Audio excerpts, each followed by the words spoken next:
gotta try these new things out. We always gotta try new things. Gotta try new things. I have my sweater here. Oh, maybe I should use it as lumbar support. Yeah. That'll be good. It's on. It's on. It's on. Yeah, hopefully Blair's Wi-Fi or internet. No Wi-Fi is internet. We are internet, on. is hardwire. Is hardwire is good. Okay, you know what? We are on. We are on. We are on. We are on. The show has begun. So let's get this party started in 3, 2. This is TWIS. This Week in Science, episode number 694, recorded on Wednesday, November 7th, 2018. It is a start. Hey everyone, I'm Dr. Kiki, and tonight on This Week in Science, we are going to fill your heads with a piranha, a mushroom light bulb, and whales from space. But first, disclaimer, disclaimer, disclaimer. Not every moment that passes by us on the carousel of life seems important. They all are. They all could be championed to some degree or another. Each tick and each talk could be better engaged to accomplish great things. But for the most part, they just seem to zip by unnoticed. Then, every once in a while, we take on a moment together. And when we do, when we all take on a single moment with our collective focus, when we take action together, we are more effective than any one of us can ever be alone. I am, of course, speaking of science, though it may apply to other things as well. I mean, I don't know. Because the moment in which you can do something big is now. And that moment is here on This Week in Science, coming up next. I've got the kind of mind I can't get enough. I wanna learn everything. I wanna fill it all up with new discoveries that happen every day of the week. There's only one place to go to find the knowledge I seek. I wanna know what's happening. What's happening? What's happening this week in science? What's happening? What's happening? What's happening this week in science? Good science to you, Kiki. and a good science to you too, Blair. Oh, unfortunately, no, Blair's making fun of me right now because I'm weaving back and forth side to side because I have a new light in my studio that covers up my whole screen and I'm trying to see around it to be able to see the right buttons to push. I'm just trying to make eye contact with you. I'm just, oh, she's over there. Oh, no, now she's over there. Over here. Okay. No, over here. Yeah. Oh, the things that we do for the video. But really, most of you are listening on audio right now. And so you can't see me wiggling around, but just Use imagine your mind's me. eye. Use your mind. I'm wiggling all over the place. We are unfortunately lacking a Justin this evening. Justin has let us know a short while ago that he's in pain. He threw his back out, poor guy.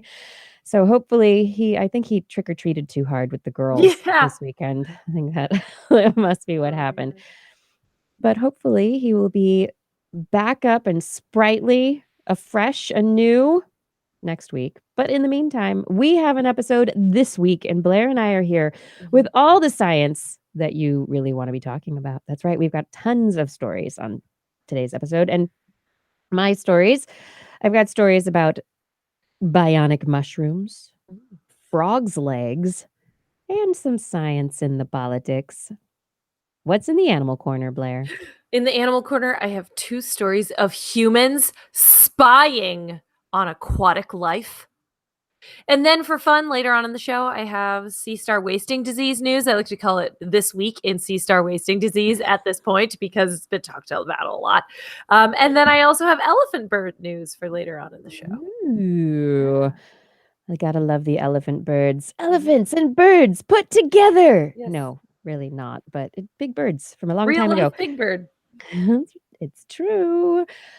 But before we get into all that fun stuff, I must remind you that if you have not yet subscribed to This Week in Science, you can do so by searching the internet for information if you are interested. You can find information very easily at twis.org or just search This Week in Science on YouTube or the Apple Podcast Directory, the Google Podcast Directory, or any other place that good podcasts are found. And now it is time for no further denial. Let's just move past the denial. Can we do that? And move into the science. Let's do it. So we talk a lot about science and politics. And for years, many people have been upset with us for bringing the politics with the science. But, science is a part of life, part of society and culture. And so it is mixed and mingled with who we are. And so it is important. It behooves us to understand how science is intertwined with our lives. And how it can do things like make the economy better, how it can create jobs, what education is needed to get those jobs, all sorts of neat things related to science, what technologies are going to affect our future. Anyway, there was an election yesterday, if anybody noticed. Oh, was there? There was. And that's right. And there were many, many individuals running on a fact-based science platform. And among those individuals, many of them won their offices. So it's very exciting. There's an article over on Gizmodo. Ryan Mandelbaum has listed all of the individuals who have won seats in this new political realm. So there are many newcomers. Democrat Lauren Underwood unseated an incumbent Republican in the Illinois 14th Congressional District, and she has a master's degree in nursing and public health. We also have Joe Cunningham, who came into South Carolina's 1st Congressional District, and he has a background as an ocean engineer and an attorney. Not only Democrats come from science backgrounds, there are Republicans as well, because science is not partisan, it is knowledge-based.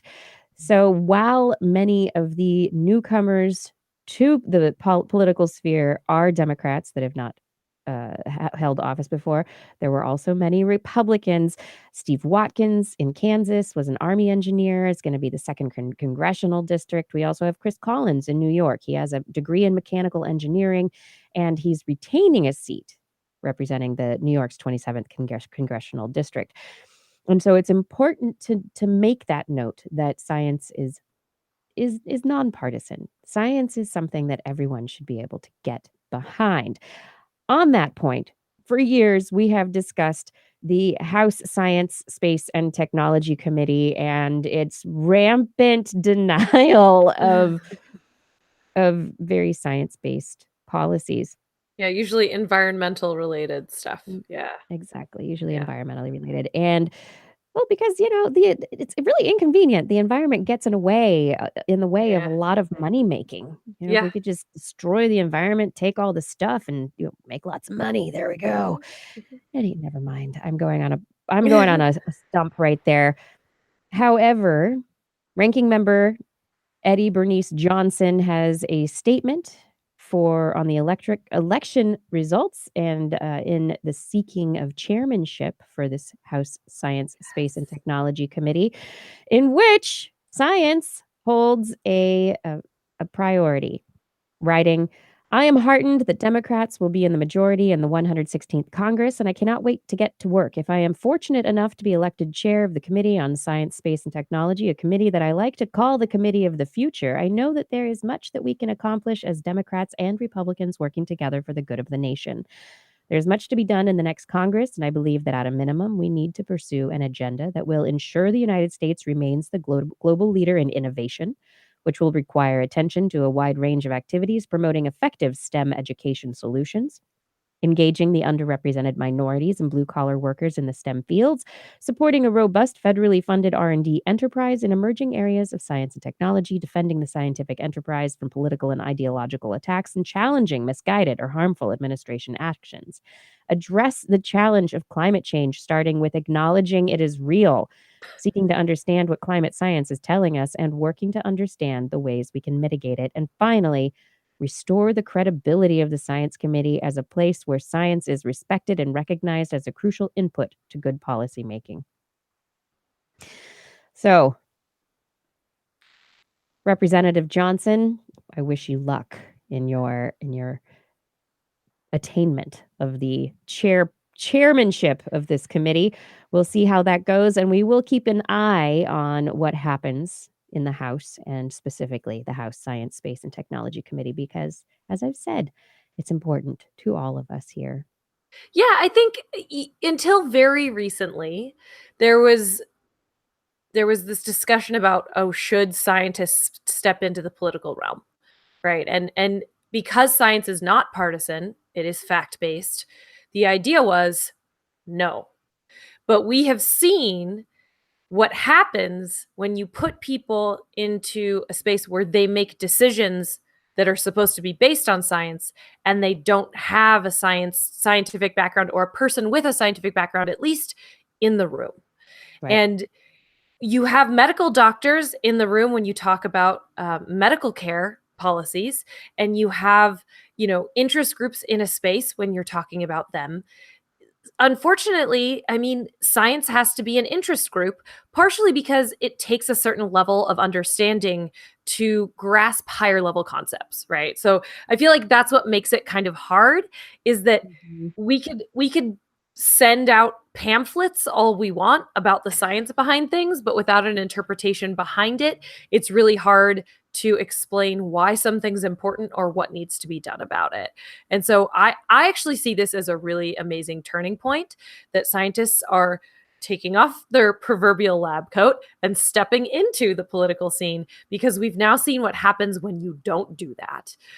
And you can be an impartial scientist and also help advocate for policy and programs for our communities. So I'm excited. I feel like this might actually be a good indicator of hopefully future political trends of scientists and educated individuals from a wide background moving into this space. Yeah, I am heartened, and Yeah. I am excited for those individuals who are now going to be among our politicians, having the conversations that decide our policy, and I'm glad that these voices will be in the room. So let's keep moving. Science, science, science. And now bionic mushrooms. Give me the mushrooms. I love mushrooms. I've got a little voice in my room here, but bionic mushrooms. Yes, researchers. This is amazing. Stevens Institute of Technology in New Jersey in the United States decided, hey, why not create an artificial symbiotic relationship between different organisms to get them to do something functional for us. And so they were looking at various organisms, and they realized, hey, mushrooms are pretty awesome, and they're a great platform for things. They have their own amazing growth abilities. But if you take the button cap mushrooms, these are little button mushrooms, right? We eat them, button mushrooms. And if you just happen to 3D print a branched pattern of graphene nanoribbon electronic ink onto the cap of that mushroom, and then also add an ink that contains photosynthetic cyanobacteria in a pattern that intersects with the electronic ink at various points, then you get a mushroom that glows. because the cyanobacteria can create an electric current through its photosynthetic process that can then be picked up by the graphene nanoribbons and then can create a current of about 65 nanoamps, which isn't very much. But if you had a number of these mushrooms all wired together, they could power an LED. You could have a little symbiotic, is that a new word? Yeah. Not symbiotic, but symbionic. Yeah. A symbiotic bionic mushroom farm to create energy for your lighting, like the LED lights that are in my studio. Maybe they could be powered by mushrooms. This is really bringing the potato alarm clock to a very different level. It really is. It absolutely brings it to a completely different completely different level. Basically, this is next level for sure. turning living organisms into electricity producers that can be used to generate electricity that we can then use for our own, for a variety of uses, and being able, whether it's lighting, or whether it's to run small electronics, whether it's to run little Bluetooth devices. Like, what could you come up with recommendations for what these bacterial nanobionics may be useful for? This is kind of what I was going to ask you. Didn't you say it would take like a huge amount of mushrooms to power anything? It would probably be a lot of mushrooms. So that's what I'm wondering. The practical application of this, kind of nil, right? Like, you'd have to have a backyard full of mushrooms, or a garage full of mushrooms to power like a single appliance, right? Right, depending on the power needs of the appliance. Uh-huh. Yeah. So if we're thinking like real world application. Yeah. I mean, you could go from nanoamps, the 65 nanoamps with one mushroom, and then maybe, you have 100 mushrooms, and then you're at 65 milliamps, maybe. What could I do with 65 milliamps? Still not very much. Run an alarm clock? Power a single LED. A single LED. Oh my god. No, I don't know. I haven't calculated all of this myself. Oh my god. Yeah. You would need a lot of mushrooms. I mean, you'd have a garage full of mushrooms. And the thing that I'm wondering about here, however, is they've decided to use mushrooms, which they do, the mushroom fruit, the fruiting body, come up in areas that tend to have a little bit more light. The mycelium likes the dark and the wet. And so it's usually those places where the little light comes through that the fruiting bodies come up. And so you could grow it in your dark basement or garage, and but for the photosynthetic aspect of the cyanobacteria, you couldn't have this in your backyard necessarily. So where would you grow these mushrooms with the cyanobacteria, where the cyanobacteria and the mushrooms would both be able to survive well? So a quick Google tells me a TV usually uses around 1 amp. A microwave uses around 4, and a refrigerator uses like 15 to 20. So that's a lot of mushrooms. It's a lot of mushrooms, yeah. Thousands of mushrooms. Oh my god. Oh yeah, there's my mushroom farm. But imagine you've got mushrooms instead of using coal power, instead of using a plug, instead of, I mean, it's or you thinking outside the box. This is useful. It's for camping, maybe, like you have your mushrooms for your glamping site for power. Could make millions. Millions indeed. Yes.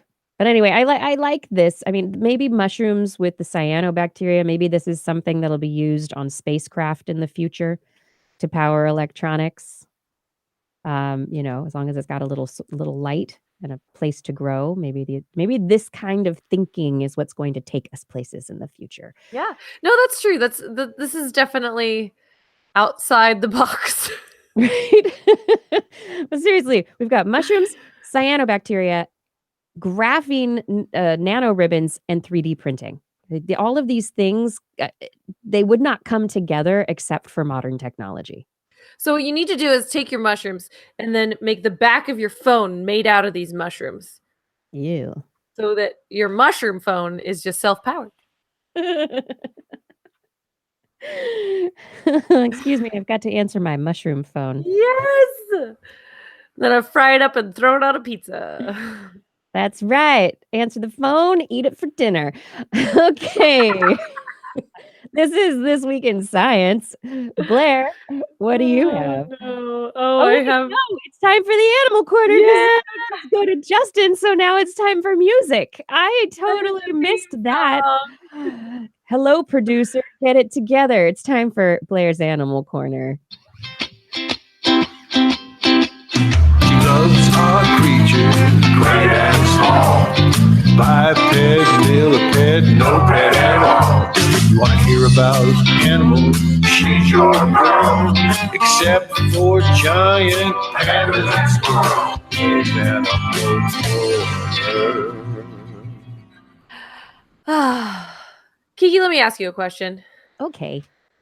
How do you track whales? With my drone. No. I don't track whales. Oh man, I thought that was like all the rage. You go out on a boat with your binoculars. Yeah. There she blows. And then you try and follow their plumes. Yes, there is another way that you track whales historically, which is by their poop. So there's boats that all they do is go around and scoop up whale poop that floats. Fun fact. And then they can figure out who and what kind of whale has been in the area.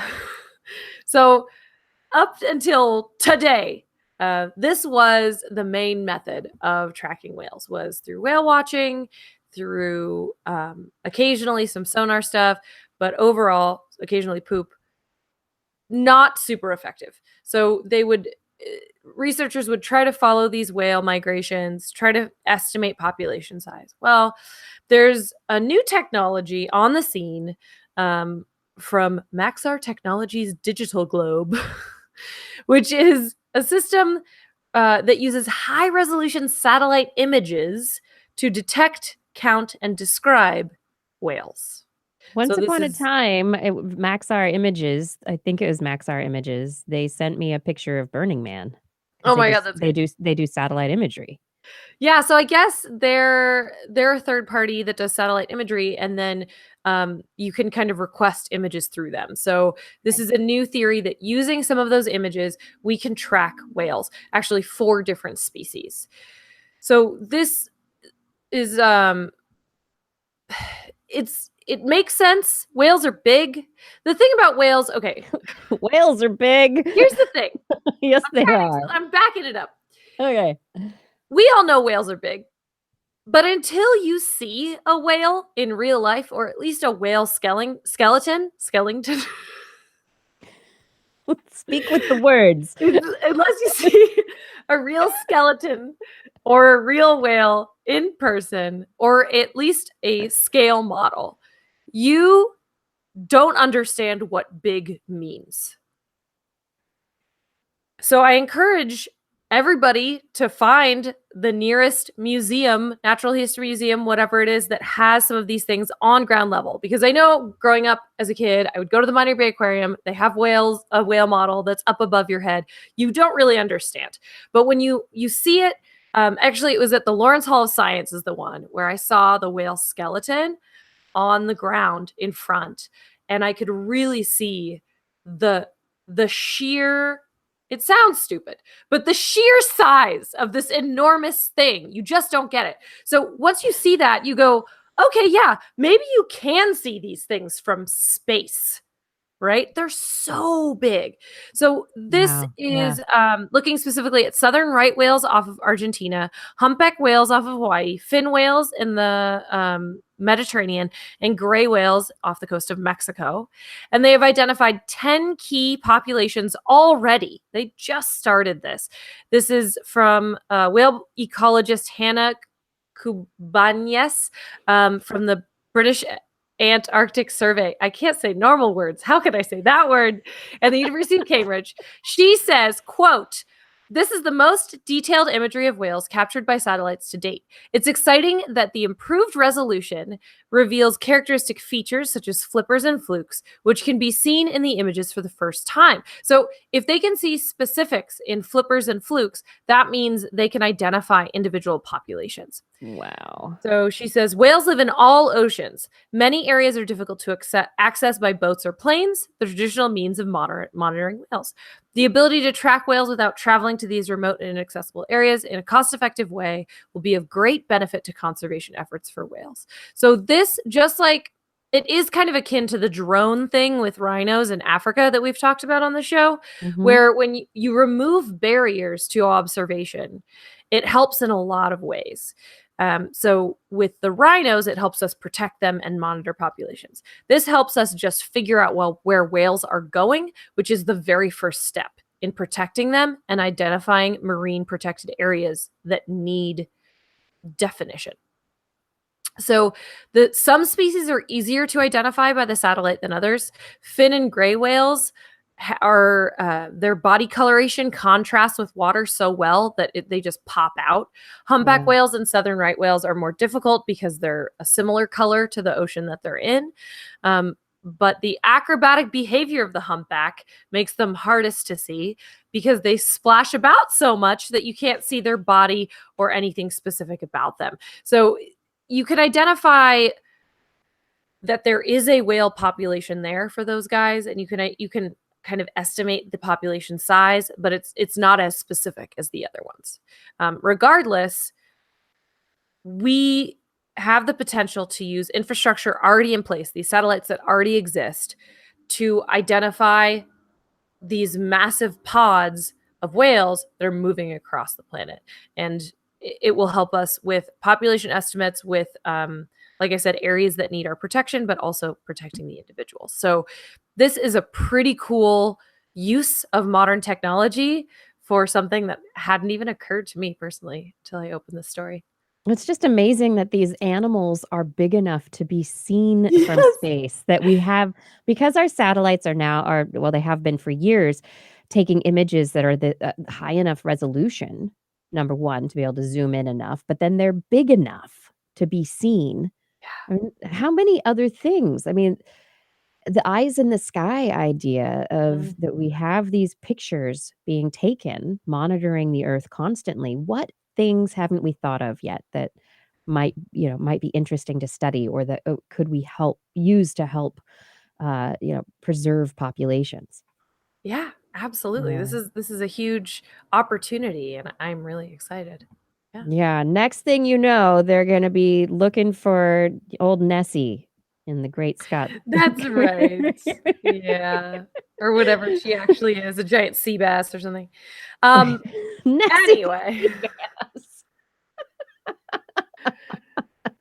I mean, I wouldn't be surprised. That's a real big fish, Blair. Okay. It is indeed. It is. Okay, so the other story of humans spying on animals comes from the Amazon and piranhas. A new study from studied in the Acoustical Society of America from Rodney Roundtree, known as the Fish Listener. Really? Yes. Quite a nickname there. He is known as the Fish Listener. Guess what he does? He listens to fish. He found that piranhas in the Amazon have underwater, quote unquote, barks that are an effective tool for identifying different species in murky waters. In 2012, this Fish Listener auditioned captured fish by holding them gently underwater next to a hydrophone and recorded noises. In total, he auditioned over 550 individual fish from at least 70 fish species, including 4 types of piranhas. And then using statistical analysis, the fish listener, I'm going to keep saying it, could differentiate between piranha species, even closely related ones, based on the pattern of their barks. Now, what is a piranha bark? It is not, as you might imagine, a piranha going, they may be aggressive, but they do not bark like that. This is a sound made by contracting the muscles near their gas bladders, but it sounds like a bark. Like a dog bark, yeah. So this... Sorry, I'm trying to find the dog. I'm trying to find the bark of the bark. I'm trying to find the bark. So in 2012, they did all of these auditions where they found out how these animals sound, these different fish sound. Then he recorded underwater soundscapes at 22 sites in the wild and heard similar piranha barks at locations where piranhas were known to exist, as well as startled calls from catfish and other prey. So they heard a piranha bark, and then they heard sounds that they knew meant a prey animal just saw a piranha. So when piranha are present and feeding, they're nipping and biting. So other fish also make sounds. So the fact that they heard this thing that sounded like a piranha, and then they heard things that were definitely prey animals responding to a piranha, it all checked out. The problem is that in the Amazon, the water's so turbid. That's a fancy word for like cloudy. Cloudy. Yeah, you can't put cameras down. So the usual way that you do fish observations is with a camera trap. But the only way to survey them is to catch them. There's a bunch of problems with that because once you catch an animal, you might affect its behavior. You might be catching the same one over and over. There's all sorts of issues with that. Also, you only catch the ones who are dumb enough to be caught. So that also might not be a good population estimate for you. So now knowing that these piranhas make specific sounds and they were able to check it against these wild soundscapes, they can definitively say that this could potentially, gotta love scientists, you can definitively say that this could potentially work to understand fish navigation, to better estimate population size and movement, and understand ecosystem dynamics. So there's a few caveats to this. There's all sorts of variables that they haven't tested yet. Remembering that this isn't a vocal demonstration, this is a muscle contraction. Things like water temperature, things like the size of the fish, things like the diet of the fish could all affect the sounds that they are making from a muscle twitch. So there is this element that needs further testing. They need to take some more laboratory animals, do some more auditions where they tweak environmental variables to see if that would affect it. I don't know. We'll see. But I do think this is a good reminder, just like I was, is the obvious but astounding of how big whales are, the obvious but astounding fact that fish make noises, but not with their mouth. Not with their mouth, with an odd muscle near the gallbladder. Yeah. Yeah, I was joking with someone today, just a quick aside, that like if I really wanted to phone it in on a TWIS night, I could probably say, "Welcome to Blair's Animal Corner." Turns out there's an animal that's smarter than we thought. There's an animal that makes sounds that we didn't think made sounds. There's an animal that can make cool tools, and we found a new species. Okay, did it. So here's one of them. There's an animal that makes sounds that we didn't know made sounds. With its swim bladder. Yeah, there you go. There we go. Moving sounds around. I was looking to find sounds of the piranha, but I was unable to find sounds of the piranha on a quick search. So I'm sorry for not being able to unearth a bark for you all without lots of other narration and talking involved. Yeah, I'll see if I can find it during the break. Maybe I can unearth it somewhere. When is a bark not a bark? When it's a piranha sound? There you go. When is it still as bad as its bite? When it's a piranhas. Right. All right, everybody, we are going to take a quick break. This is This Week in Science, and I am still trying to figure out how to see through and around my new light. I'm having fun with this. Blair, thank you for vocalizations, whales in space. My pleasure. Always a joy. We will be back in a few moments. I have stories. What do I have? I've got frog legs. I've also got the Milky Way. Blair's got sea star wasting disease. It's a lot of fun in the second half of the show, obviously. So stay tuned for more This Week in Science coming up next.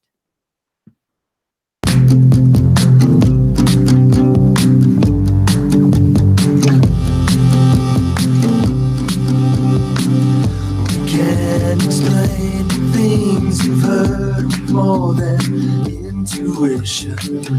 A line freeze that shows the way to go. New conclusion. The methods of hypothesis and patience are the only things I need. Put on a pair of goggles and go looking for the things I couldn't see.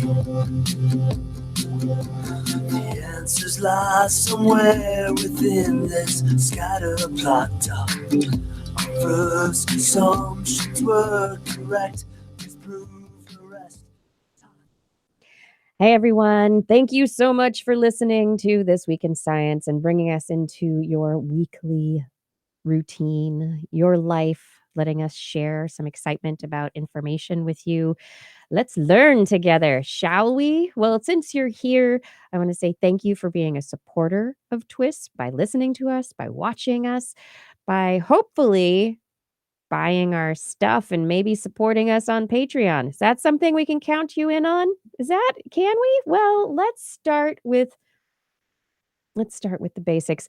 If you're not already subscribed, I would like to ask you to please subscribe to This Week in Science. And an easy way to do that is to just go to twis.org. That's TWIS.org. Head on over there. It is the place to find all things TWIS brilliant, like the recent episodes, and a big orange button that says subscribe. You can click on it, click on that big orange button, and it will show you some options: Google Play, iTunes, or YouTube. You choose which way you want to listen to us or watch us and subscribe. It's that easy. You can even send other people to twis.org and get them to subscribe. That'd be pretty fun too. While they're there, once you've subscribed, look at this, pre-order a calendar. Our calendars are coming out soon. That's right. Blair is almost ready to order them, to hit that order button. Or I guess I'm almost ready to hit that order button.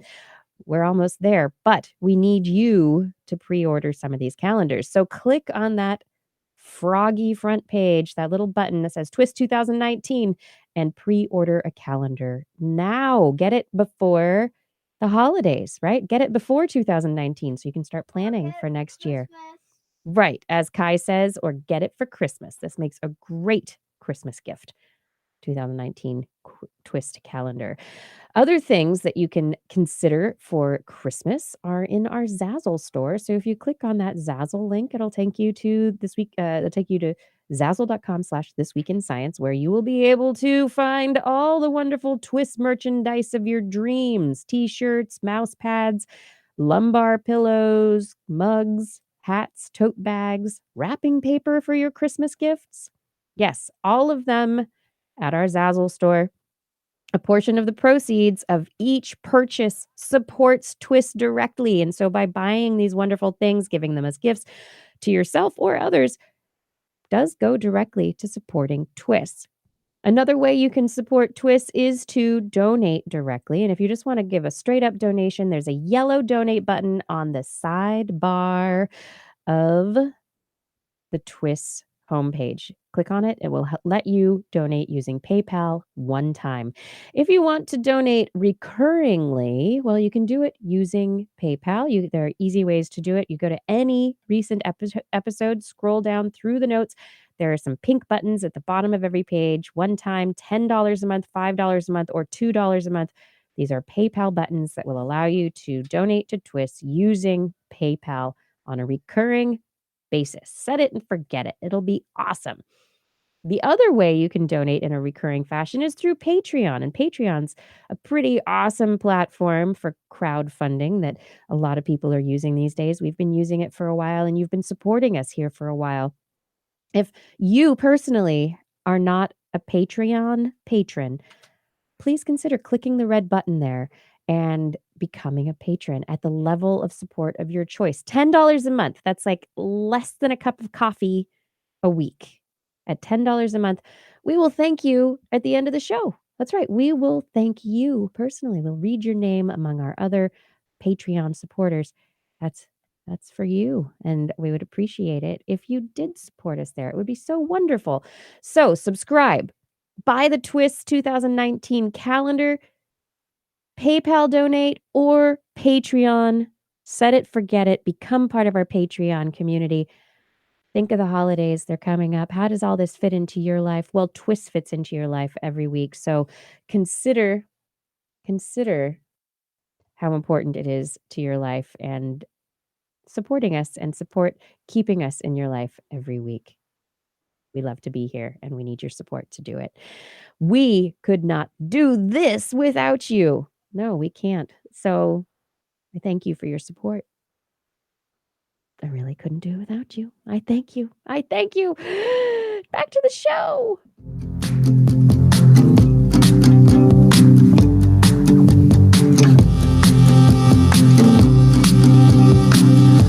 Can't explain things you've heard more than intuition. A lot of reason shows the way to go. New conclusion. The methods of hypothesis and patience are the only things I need. Put on a pair of goggles and go looking for the things I couldn't see. The answers lie somewhere within this scatter plot. Our first assumptions were correct. Disprove the rest. It's hot. And we're back. You're listening to This Week in Science. Kiki, what's up next? Oh, this, part of the show that we love so much that's called This Week in What Has Science Done for Me Lately? That's really bad for me. It's getting high. How's your throat doing over there? Oh, I'm fine. Oh, good. Well, this week on in What Has Science Done for Me Lately comes from a person who has written previously a year ago. Minion Jay Schneiderman writes and says, "Hey there, writing again over a year after my first entry about Hurricane Harvey. Today, I was sitting in my car, having just picked it up from being repaired after a parking lot fender bender, and was thinking how nice it was to have it back when this What Has Science Done for Me Lately segment came on TWIS. I realized many of the reasons I liked having my own car back was due to science, because it's a hybrid. Usually gasoline is a rare thought. I stop more at gas stations to grab something from the convenience store than I do to get gas. Even though the rental car was smaller than my hybrid, I was surprised at how much I ended up paying attention to the amount of fuel in the tank. Also, I found myself a little annoyed of what to me were the odd sounds it made in the parking garage at my apartment, as I've grown so accustomed to the near silence of my car running entirely off of battery power at low speeds. Additionally, my place of employment offers preferred parking for hybrid and electric cars, which means normally I get a space that is very close to the building. This week, without my hybrid, I had to search the far reaches of the parking lot for a spot, and more than once got drenched in the rain going to or from the further away parking. So thank you, science, to all the chemists, material scientists, engineers, and many more who make it possible for me to have a hybrid car that I enjoy. P.S. In the next year, I plan on buying my own home. So, unlike at my current apartment, I'll have easy access to an electrical outlet from where I park my car, which will allow me to get a plug in hybrid or fully electric car when my current hybrid needs replacement. Jay, thank you so much for writing in with this because there is so much that we don't really consider about the science of the vehicles that we drive, and we tend to take them so much for granted, even as they are such massive resource users, right? These things that transport us use so many resources, and the diesel ones smell, the gas cars make a lot of noise, and then there's the hybrids and the electrics that are quiet. So they don't add to they don't add to the noise pollution, they don't add to the air pollution. I mean, creating the batteries is technically there's a lot of toxic material involved in battery production, but still. It's a lot less fossil fuels, which I feel like is a pretty big concern. Is the biggest concern at this moment in time. Yes. Yeah. But this was a nice reminder. Yeah, and I think there's a whole nother side to science with this kind of stuff that, I was talking about today in a training that I was doing, which is the social science side, which is how we figure out how to make things like plug-in cars and hybrid cars accessible to everybody. And even if you don't own your own building, there are more and more places, there are more and more workspaces that have plug-in locations. And the more we make that a given and a guaranteed and expected by employers, that means people who don't have their own home, who live in apartment buildings, will still be able to get a plug-in car because they can charge at work. And and it's all about, the infrastructure, but it's also about kind of figuring out how to talk about these things in a way that is productive, which actually is a scientific question. It is psychology. Yeah, absolutely. Little social psychology in there. So, Jay, thank you so much for writing in again. I really appreciate this letter from you. And I wish you well in buying your house and having a plug for your new vehicle. That's the dream. Yes, amazing. Anyone who is interested in writing in with a "What has science done for me lately" story of your own, you can email me at Kirsten@thisweekinscience.com. That's KIRSTEN at thisweekinscience.com. And you can also send me a message on Facebook. Our Facebook This Week in Science page is where you can send the message. I will get it, and I'd love to read your stories on the air. This is your segment of the show. Tell us what is important. What has science done for you lately? We need to know. Now, Blair, it is is it yours or is it mine? It's mine because Justin's not here, isn't it? Gosh, it's whatever you want, Kiki. Who put me in charge?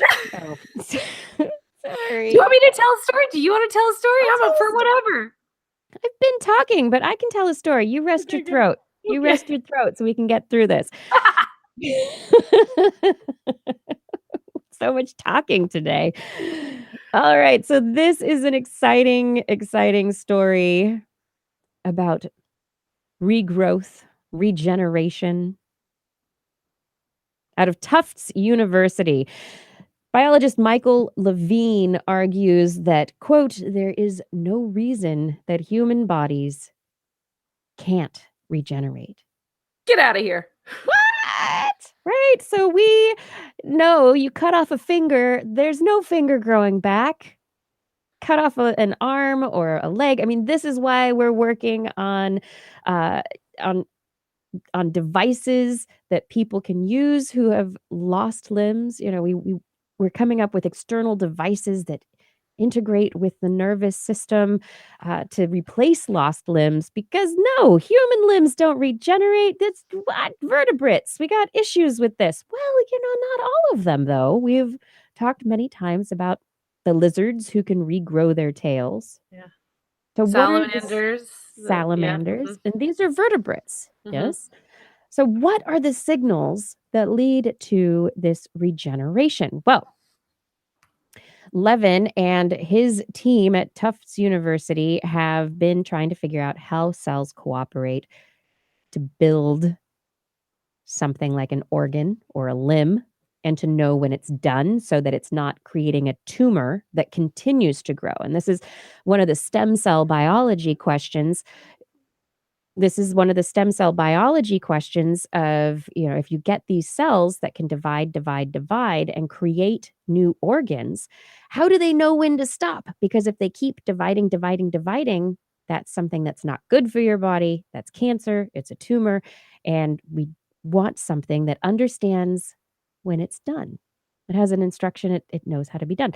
So these researchers use Xenopus laevis, which is an adult African clawed frog. These are amphibians, but they don't normally regenerate limbs. They're not known to grow back arms and legs, but similar to humans, their skin will grow back if it's cut.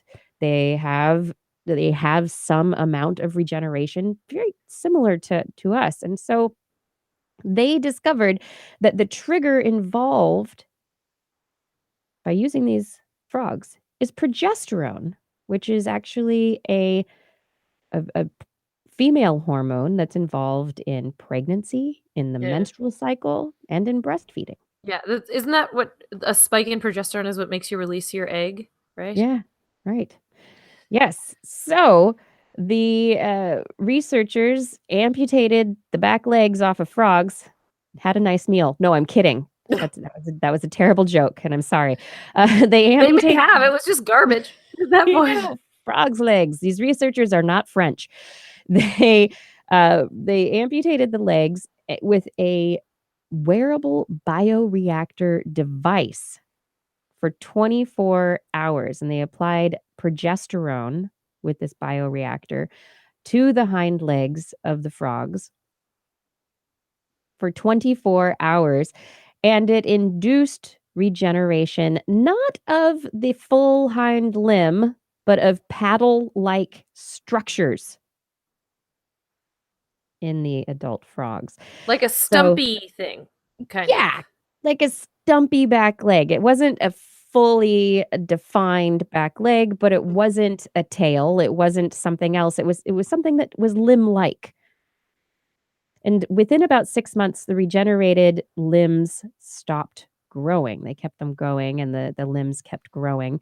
And they saw differences just within a few weeks between frogs that had a progesterone applied and those frogs that hadn't. The regrown limbs had increased bone volume and density. They had well-organized nerve fibers and blood vessels.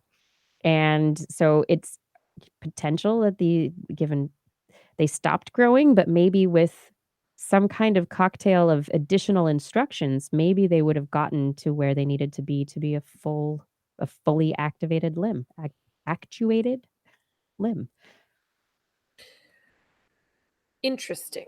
Mm-hmm. Yeah, I think that this is promising considering this is an animal closely related to animals that we know can do full regeneration. But then to take that and extract that and use it on a mammal is many, many, many, many, many, many steps from this. But it's an exciting first step. It is. It's a proof of concept. Yeah, absolutely. I find it interesting. I find it interesting that progesterone is involved in this signaling pathway. Yeah, that doesn't make any sense. Where did this come from? So, that this progesterone compound being applied had a regenerative effect that was enough of an effect to stimulate the cells to divide and go into a developmental program that it got stem cells dividing, right? And got them moving in a developmental program that led to almost realization of a new limb, of something close to a limb with all the stuff that would be needed. And that, it paddled. It allowed the frogs to move and swim. And down the road, maybe tweaking this cocktail for frogs and then later for humans, maybe we'll be regrowing legs. Question. In the human womb, when you're growing a human, the progesterone is part of the soup, as it were, right? Sure. So in a way, it kind of makes sense because you're growing a human. And so if growing a leg, you're growing 2 legs on a human. So I don't know. It kind of weirdly makes sense, even though it seems very weird. Yeah. So yeah, you're in the progesterone soup as a developing baby, and progesterone does have, maybe it is an obvious, not maybe, obviously it is stimulatory to these developmental programs Right. for cells. Which then you can't help but wonder if there's a progesterone deficiency in a pregnant person, does that affect the growth of a fetus? Probably. Oh, sure. Yeah. Yes. Very interesting. Yeah. Yeah, but big question. This is just a very interesting question. Now we'll look at it in frogs. Now we have to look at its sexual differences. Is there a difference in between males and females? Can we take this to other organisms outside of frogs? And will it have the same effect on a mouse, for instance, or a rat, a pig? We have to take it from the frogs to further move it up the animal research chain and see if it works and why it works. Yeah, can we make that paddle more than a paddle is the other question. Yeah. How do we move from paddle to leg? Fully functional limb. Yeah. Exactly. Yeah. Yeah, it's a big question. And obviously researchers are working on it, and this guy, he's convinced, Mr. Levin, Dr. Levin at Tufts University, that humans should be fully capable of regrowing their own limbs. So let's get on it. We're doing it. That's science fiction stuff. That's insane. This is one of those things that we talk about on the show kind of auxiliarily all the time. And I'm like, oh yeah, whatever, fine. Regrowing limbs. Yeah, I'll believe it when I see it. Yeah, I saw that in a movie. But now it's actually weirdly potentially possible. It's bizarre. It is bizarre.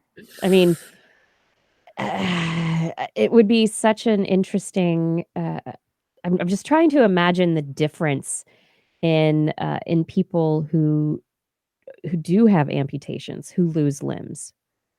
Instead of having to learn to live without your limb and then move into prosthetic devices and learning how to use those prosthetic devices instead of a real limb, instead of going through that whole process, you just grow your limb back over a period of 6 months to a year.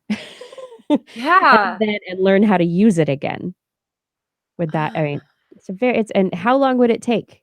And to have, if you're a fully grown adult, how long would it really realistically take for your, leg to grow back? 4 feet of leg. If you're depending on how tall you are, 2 feet of leg, 3 feet of leg, that's a lot of tissue to grow back. And bone. So much bone. All the things. Tendon. All the things. Like how would that really work? I mean, obviously there are instructions embedded in there cellularly somewhere in the in the DNA and the molecules that are involved in the signaling cascades. They know. See, how do we turn them on and make it happen? My money would have been on growing it elsewhere and attaching it later. That would have been my not dystopian, but just, kind of bizarre, far out science fiction reality for this. That's what I would have predicted. But this sounds weirdly viable. Oh my gosh. Yeah, you put like a feed bag for your leg. You're amputated, but you have it's a feed bag full of cellular instructions and progesterone and various chemicals to make a cocktail, and it's just put on the end of your leg. Yeah. There it grows. Wow. Your leg is its own 3D printer. What? Yeah, what? Oh my gosh. I love it. Well, you know what else can regrow its own legs? Tell me. Sea stars. That's true. Yes, they Yes. do. And I have a story about sea stars doing the opposite of that, which is basically turning into a pile of mush. So we've talked on the show a bunch of times about sea star wasting disease. And first we thought that it had to do with climate change and warming waters. And then we thought it was bacteria. And then, oh, no, most recently, it's a virus. It's definitely a virus. Well, there's more to the story. Of course there is. Yes. This was back in 2013, just all along the West Coast. You were seeing sea stars, mostly some of the ochre stars and the more brittle stars, turning into goop. They were losing legs. They were pulling themselves apart. They were just disintegrating. And this was called sea star wasting disease. And it has been a complete mystery. The most likely reason is that it was a perfect storm of stressors. It was just as if you got like the flu and also were on a 20-hour flight and couldn't sleep, and then you also got food poisoning, and then had a migraine. It's just like all of the things, right? Your body just can't at a certain point. So it breaks down. That's kind of the predominating theory on the sea stars. But now we have a new factor to throw into the mix here. University of Vermont marine biologist Melissa Pespenny says that actually an imbalance of microbes might actually have led to the disease. So this new first of its kind research study shows that the animal's microbiomes, they look at the bacteria living in and on the sea stars, are actually critically important to the progression of this sea star wasting disease. So it's possible that the changes that scientists observed in the microbiomes were caused by another pathogen, but they're not sure exactly what the smoking gun is. So they don't know what caused the microbiome to shift, but it really looks like this was part of it. They observed 37 ochre sea stars collected from Monterey, California, which was a known hotspot of the disease. They put them in 37 tanks in Vermont. All of the animals came into the lab healthy, but over 2 weeks, 29 of the 37 developed the wasting disease and died. It happens really fast. It happens like practically overnight. It's pretty upsetting. They become limp. They become liquidy. They become riddled with holes where you can see their insides. And if an arm starts walking in one direction, it might leave the rest of the body behind, which is the video that Kiki was just showing. 8 animals didn't get the disease, and all of the ones who survived that didn't get the disease had higher overall richness of microbes than the sick ones. So it's looking likely that that's what this is about. Again, we don't yet know the cause. They didn't really talk about the virus in this. The virus still sounds to me like a pretty good potential factor. But this is something that now they've seen from this specific sample set, which is not huge, that every sea star that survived had richness of microbiome. Every sea star that died did not. So it's possible there's a pathogen that came in and wiped out all of the microbes. It's possible there was a pollutant. We don't know. Or what's going on is something very similar to bees and colony collapse disorder, something very similar to what happens in many, in humans, in lots of animals. Like you said, there's a certain point where your immune system gets worn down. So maybe diversity of microbes in humans, we are starting to discover helps. It helps our guts be healthier. It helps a lot of things related to our health. And so if a similar thing is going on in the sea stars, then lower diversity would be indicative, maybe not a cause of, but indicative of a problem. It could be multifactorial. Yeah. Stress leads to an immune system that is overworked, which can lead to a virus being able to come in and affect things that would not normally be able to. A pollutant coming in, killing off some microbes, allowing others to dominate, reducing diversity can affect the immune system that can then allow a virus come in and have an effect. There are lots of roads into this, but yeah, it's good to know all of them, all of these pieces. Put them all together. Maybe we'll figure it out. That's definitely part of it. And now that we know the microbiome is part of it, was there an environmental pollutant of an antibacterial that may have wiped out the microbiome? There's potential avenues to explore here with this new information. Yeah. Pretty interesting. Very interesting. I hope they figure it out. Wasting disease for the sea stars. It's not pretty. No, I'd like to figure it out. Just like the white. I want them to figure it out, like the white nose fungus for the bats. Yes. I want them to get it, figure it out so we can stop it. Yeah. So stay tuned for This Week in Sea Star Wasting Disease next week. No, probably later than that, but we will keep you updated on this story as it progresses. Yes, we will.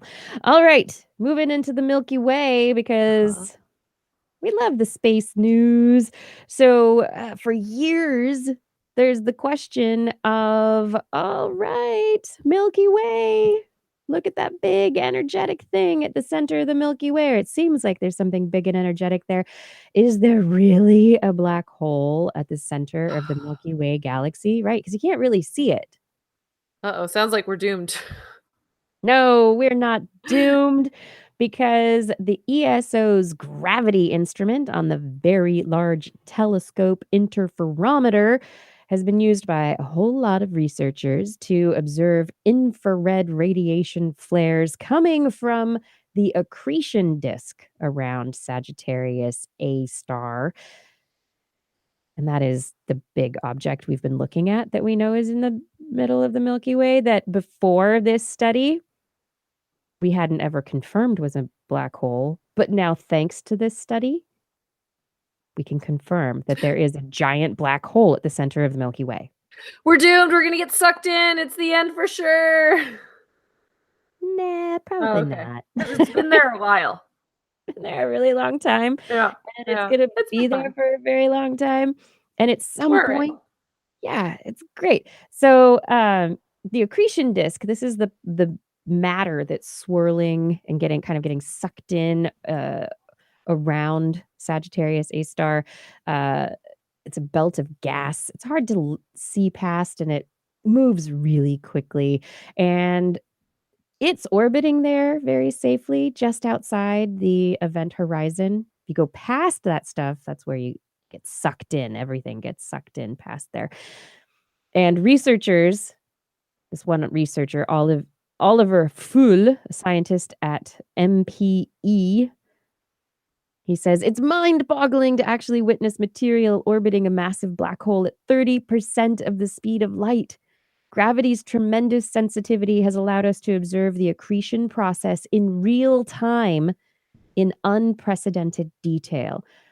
And so these were really only predictions that were made about how the accretion disk would be acting around the black hole around our Milky Way from looking other places in the universe.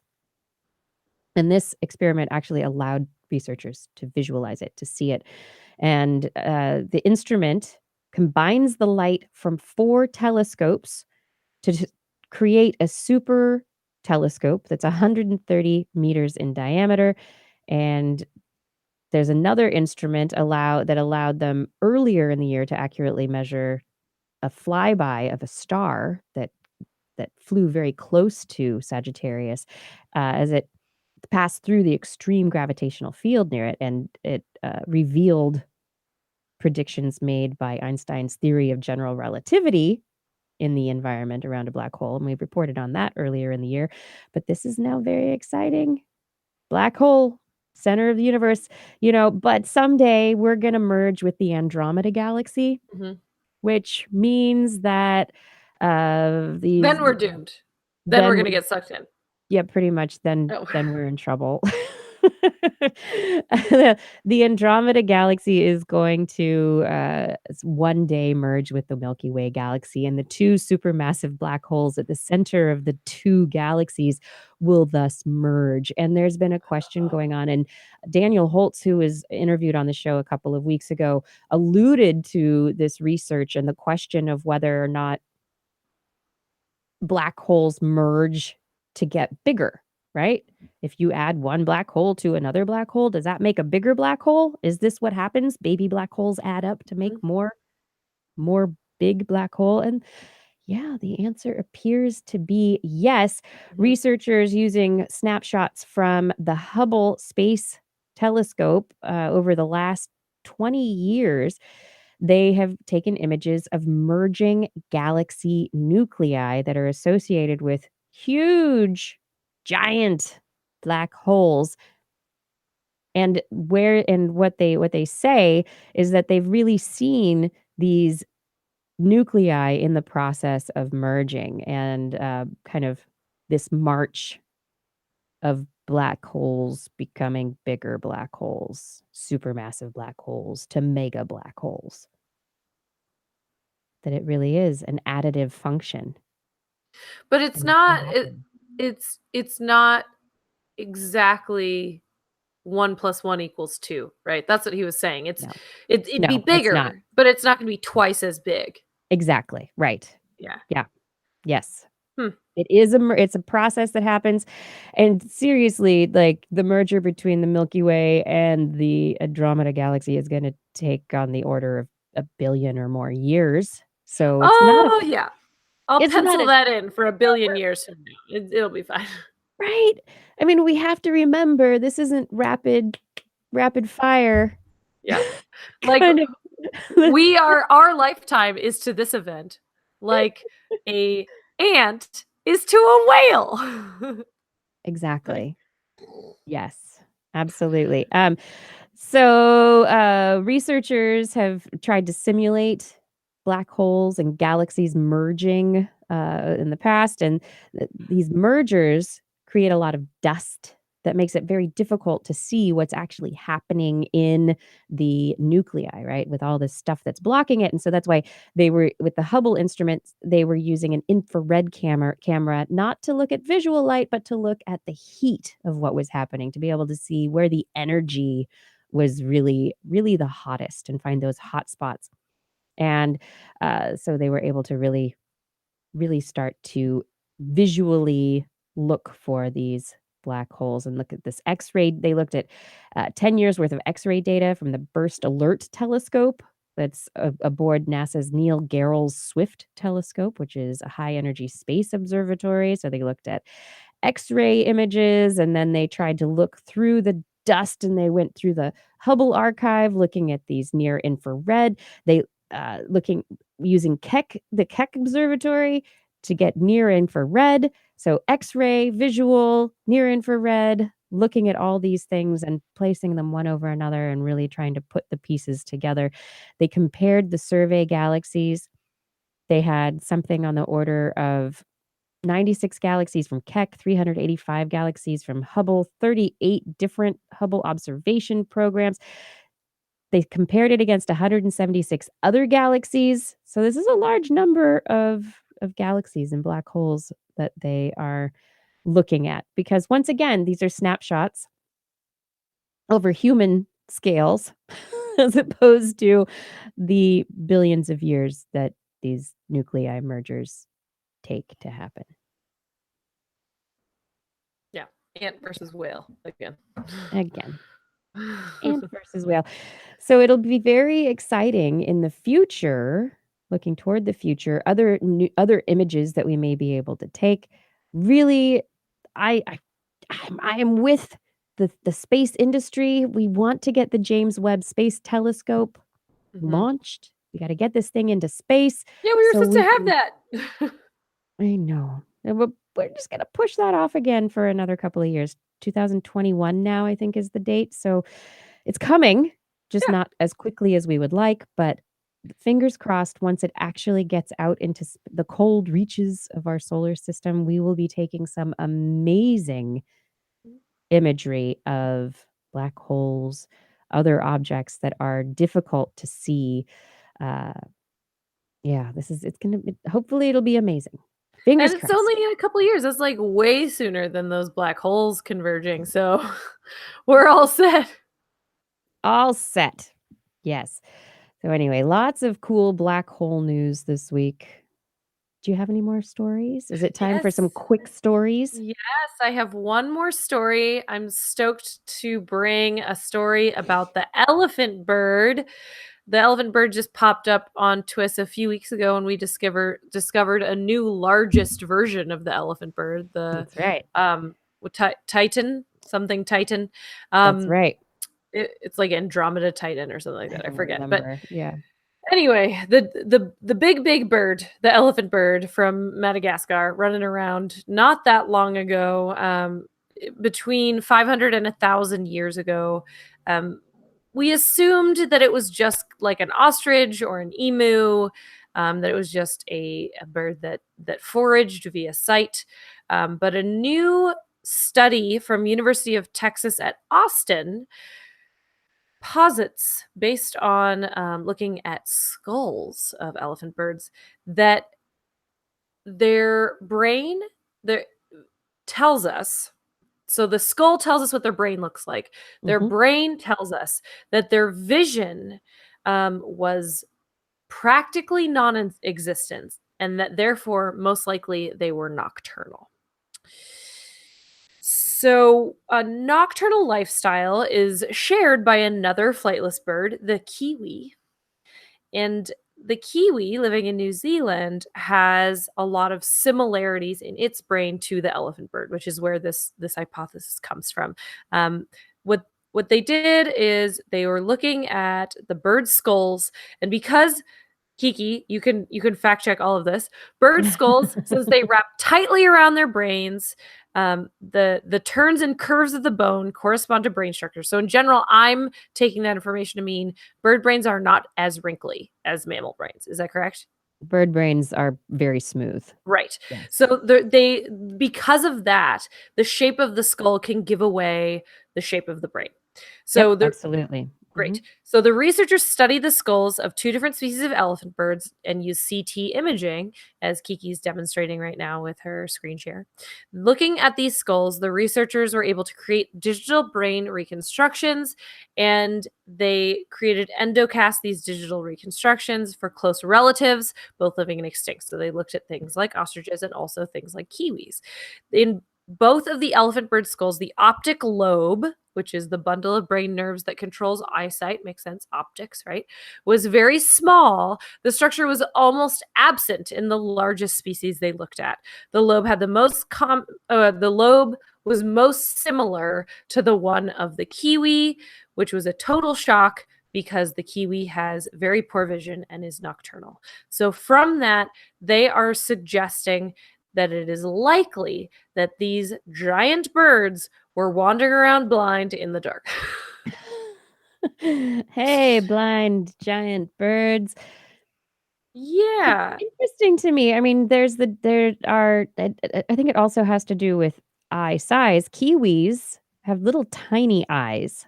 They're flightless, nocturnal. They have little tiny eyes. There are other birds that are that are nocturnal that have giant eyes. Owls, nightjars. You look at those birds, and I'm sure they have large optic lobes. That's interesting. To deal with the visual information. So, yeah. I'm just being nocturnal, I don't think is the thing, but comparing it to the kiwi. I mean, I would not necessarily jump on nocturnal. I would potentially jump more on olfactory focused, and I would start looking, the olfactory bulb's kind of a hard one to look at because very often they fall off. They're not preserved in in the skull. You don't keep the base of the skull or necessarily. I just wonder. Yeah, I agree with you. I think that from this it sounds like their eyesight was not great, but yeah, to Sure.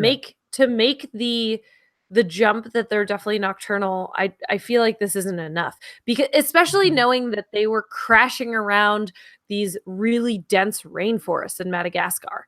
Maybe it was just so dark in the understory of these giant forests. They didn't need vision. Or at least not great vision, right? Right. Or they weren't Yeah. using it or whatever. But yeah, there's a chance that visibility was so low in that space that they didn't use it.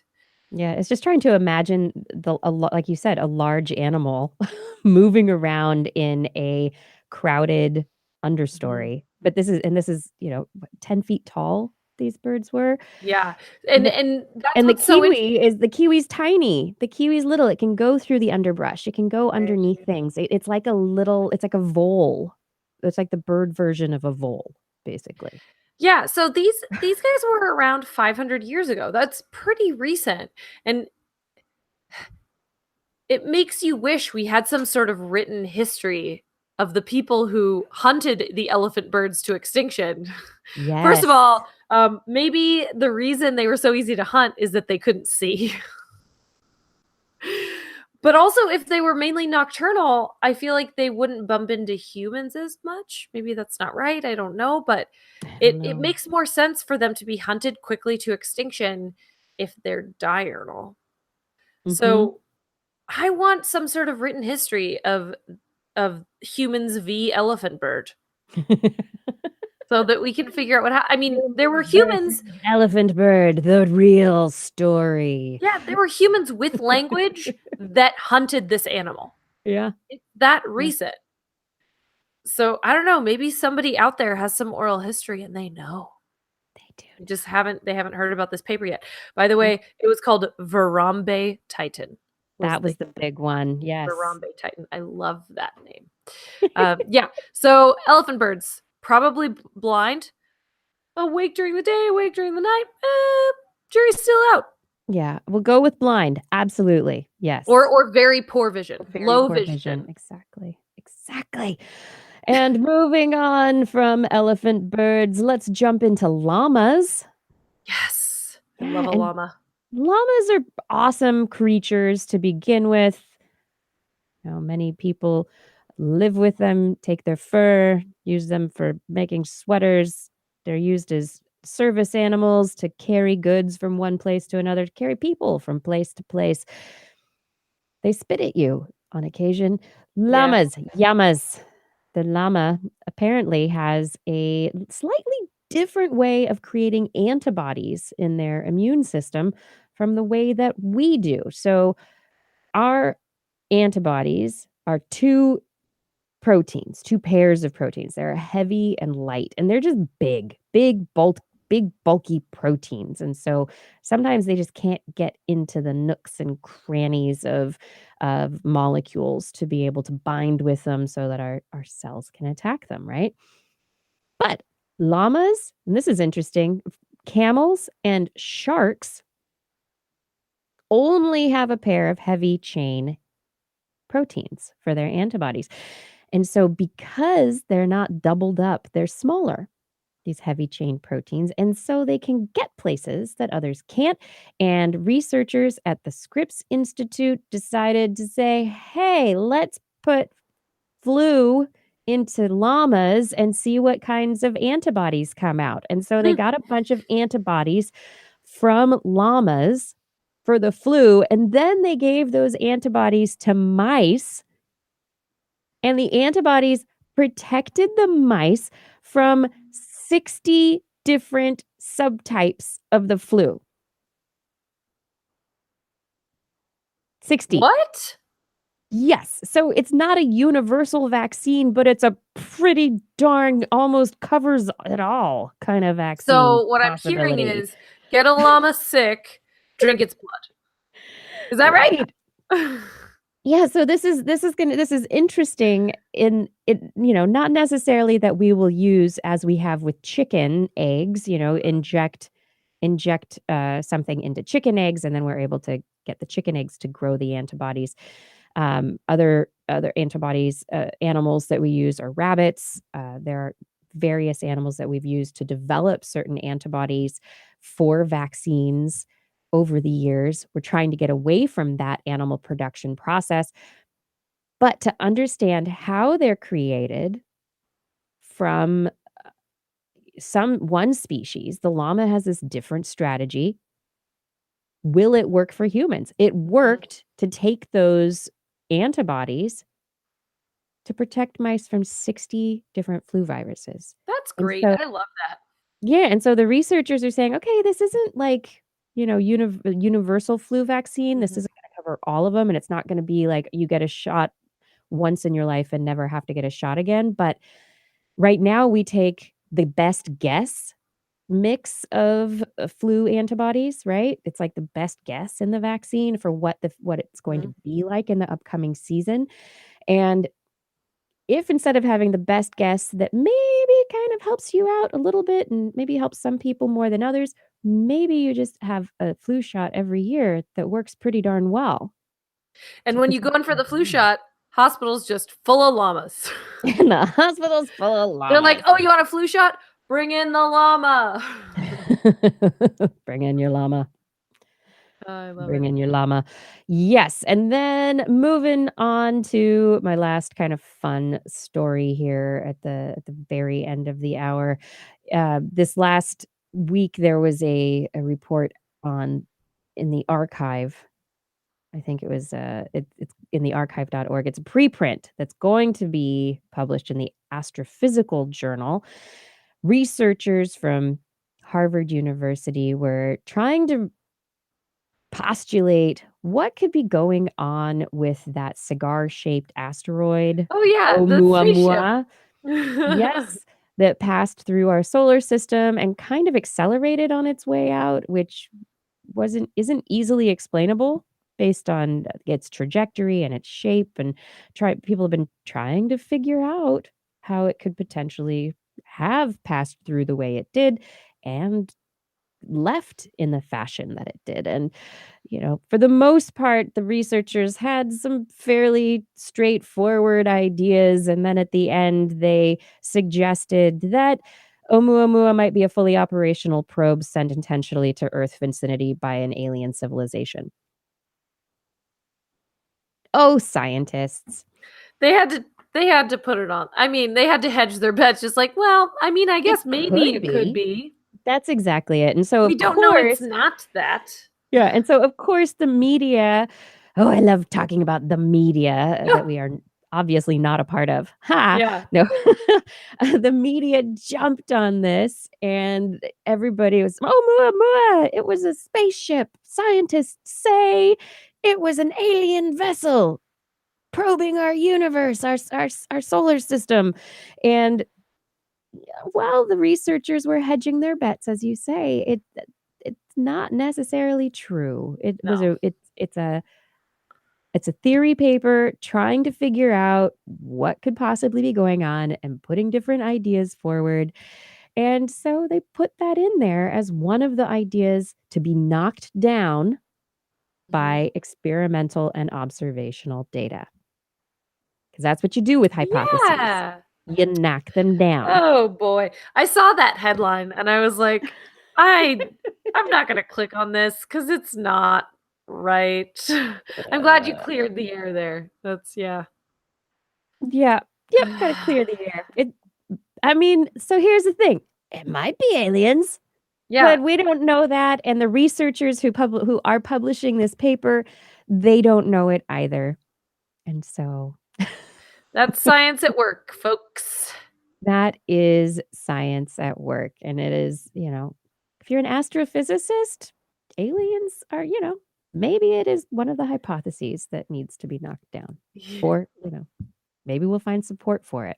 But right now, it's called a hypothesis. And that does it for this episode. Yeah, this week in Science, we have made it to the end of another show without Justin. We had our own That's all right. conversations. And we got a disclaimer from him. So it's like he was with us, at least at the beginning. At least here in the beginning. Hopefully he'll be back again next week with a happier back. Yes. Back with a happy back.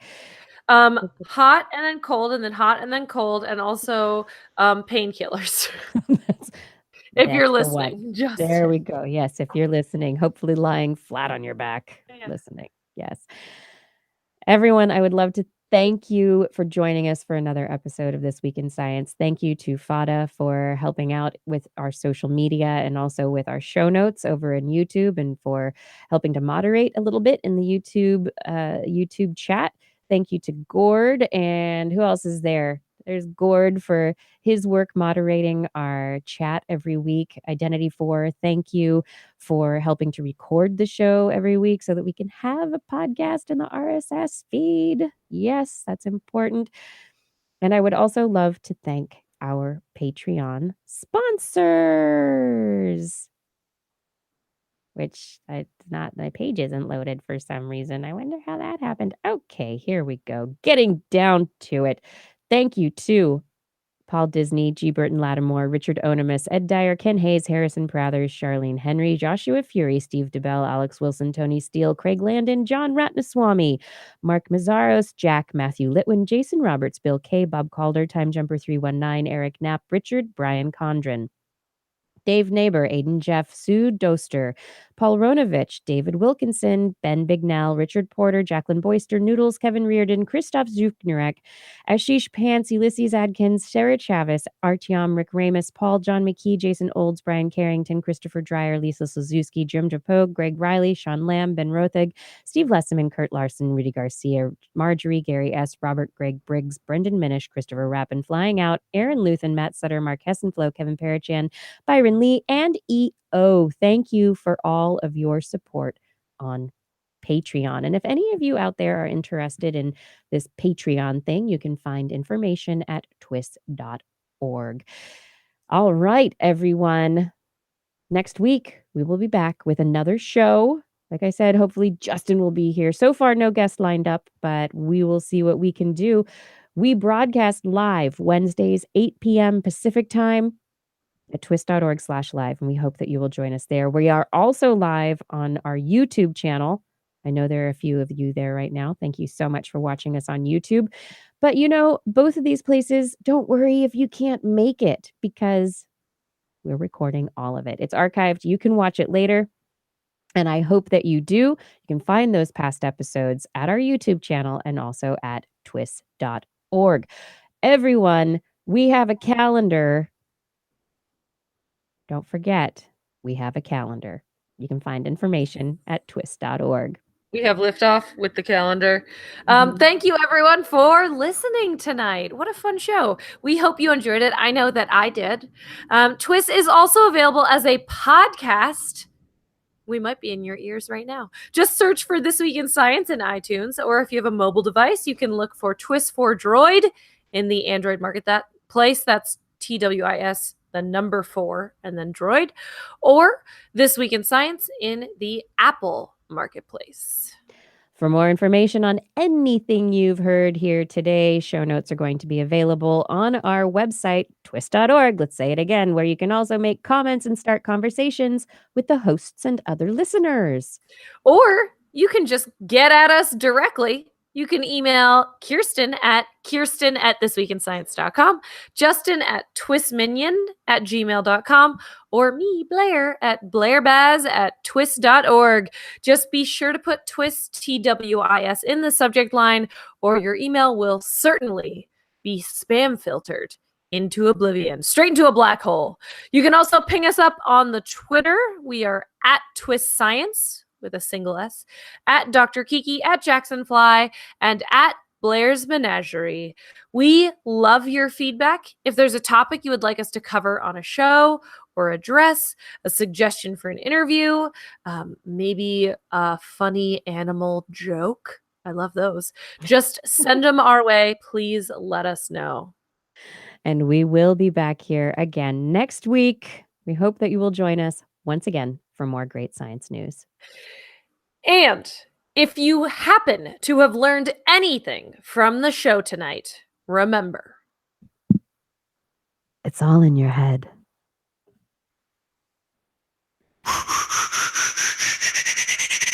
This week in science. This week in science. This week in science. This week in science, it's the end of the world. So I'm setting up shop, got my banner unfurled. It says the scientist is in, I'm gonna sell my advice. Show them how to stop the robots with a simple device. I'll reverse global warming with a wave of my hand. And all it'll cost you is a couple of grand. This week's science is coming your way. So everybody listen to what I say. I use the scientific method for all that it's worth. And I'll broadcast my opinion all over the earth. Cause it's This Week in Science. This Week in Science. This Week in Science. Science. Science. This Week in Science. This Week in Science. Science. Science. I've got one disclaimer and it shouldn't be news. That what I say may not represent your views, but I've done the calculations and I've got a plan. If you listen to the science, you may just better understand that we're not trying to threaten your philosophy. We're just trying to save the world from jeopardy. And This Week in Science is coming your way. So everybody listen to everything we say. And if you use our method instead of rolling a die, we may rid the world of toxoplasma gondii. Cause it's This Week in Science. This Week in Science. Science. Science. This Week in Science. This Week in Science. Science. Science.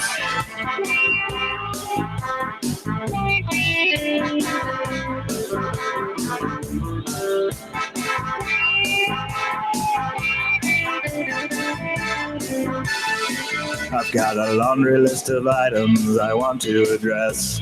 From stopping global hunger to dredging Loch Ness.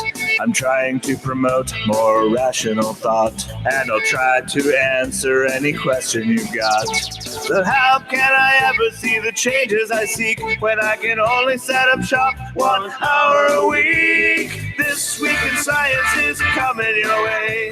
You better just listen to what we say, and if you learned anything from the words that we said, then please just remember it's all in your head. Cause it's This Week in Science. This Week in Science. This Week in Science. Science. Science. This Week in Science. This Week in Science. Science. Science. This Week in Science. This Week in Science. This Week in Science. This Week in Science. This Week in Science. This Week in Science.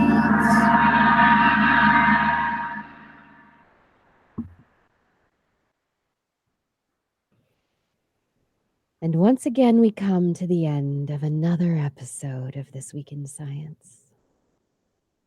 We have come to the end, my friends, of another episode. And Dad, I'm not an alien. I mean, maybe I'm an alien. I mean, my own father should know. Jeez, Dad. Is your dad in the YouTube? My dad's in the YouTube chat. Oh, that's funny. I know. It cracks me up. I look over and my dad's calling me an alien over in the YouTube chat. Thanks a lot. Thanks a lot.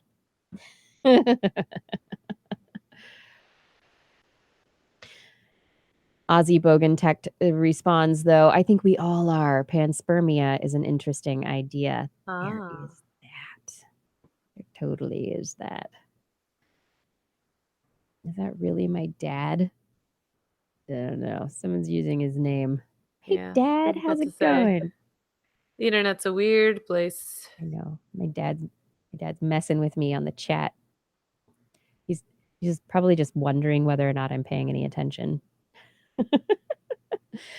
So we have to talk calendar. So Yeah. Everybody who's watching right now who has, oops, I'm putting myself on. There we go. Who is watching right now who has had past Animal Corner calendars. Did we miss holidays that we shouldn't have? Mm-hmm. Were there holidays that we should have included? That we should include in the upcoming year? What holidays should be on the calendar? We have the calendars. Bleak, what are you trying to do? Get into the mixed book calendar. Haha. Trying to get past it. You need an invitation. That's right. That's right, everybody. Don't try to bypass the system. Yeah, what a cheater. Okay, so right now I have the following. I can just read them all off. Oh, okay, but wait. We had I remember. Are you still using that Google Drive doc? I just copied all of the stuff from last year and I added a few. That's been my method moving forward. Is I just I accumulate and I add a few every year. All right then. So I have I checked most of these, but I wouldn't mind some of the listeners just doing a quick fact check on a couple of these. Okay. So National Bird Day, January 5th. I believe it's January 5th every year, and it's not like a weird, oh, it's the third Saturday. I've got that in my calendar thingy. Okay. Appreciated Dragon Day, January 16th. Really? Yeah. I love that one. I appreciate you, Dragon. Ditch New Year's Resolution Day is January 17th. Penguin Awareness Day is January 20th, just making sure people are aware of penguins. Please be aware. Maybe that one moves. Oh, wait. That's different from World Penguin Day. Yeah, that's different. Oh. Squirrel Appreciation Day, January 21st. Yeah, I have that one. I don't know if it changes. International Zebra Day, January 31st. That's when you added, huh? Yeah. Oh no, that was in there. I thought. Maybe I didn't include it last year because it was a busy day. Serpent Day, February 1st. Wait, hold on. You move so fast. Oh, I thought, January 31st, Zebra Day. Yeah. Serpent Day, February 1st. Wait. Serpent Day. Bird Day. Hold on. I'm on Bird Day. Is That's this the first National? National Bird Day. Yeah, January 5th. National Bird Day. Yes. Okay. They're not there are differences in the ways that they're named, whether it's Migratory Bird Day or National Bird Day or Bird Appreciation Day. And suddenly we've got a lot of days. Yeah. Yeah, so we have that. Penguins, we said. Squirrel Appreciation Day, January 21st. I'm pretty sure that doesn't move. Zebra Day. Serpent Day, February 1st. Serpent Day. February 1st. World Cancer Day, February 4th. Wait, hold on. 2019. Yeah. Okay. Which one? World Cancer Day? Yeah, February 4th.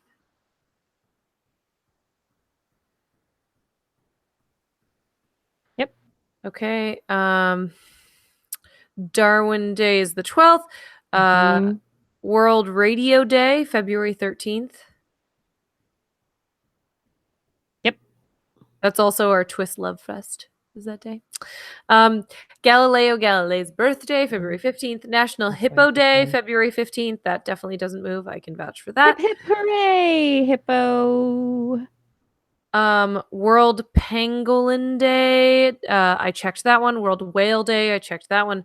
Nicholas Copernicus's birthday doesn't move, obviously. It's going to be his birthday. Yep. Introduce a Girl to Engineering Day. I looked up.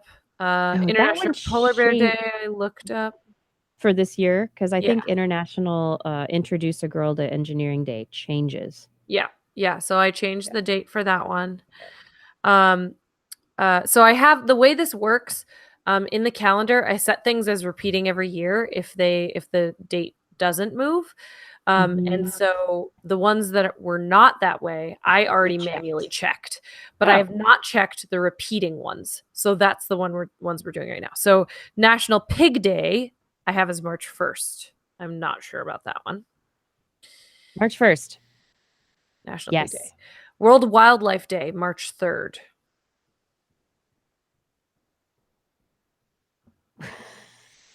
I can't type. Wildfly Day is March 3rd. Yes. Gotta observe Wild Fly Day. National Crab Day. I confirmed that one is March 9th. That's very fun. Pie Day, March 14th. Save a Spider Day, March 14th. I'm not sure about that one. Save a Spider Day. Tuesday, March 14th. Great. National Panda Day, March 16th. Did you check that one? No. Panda. No, it's Red Panda Day. March 16th.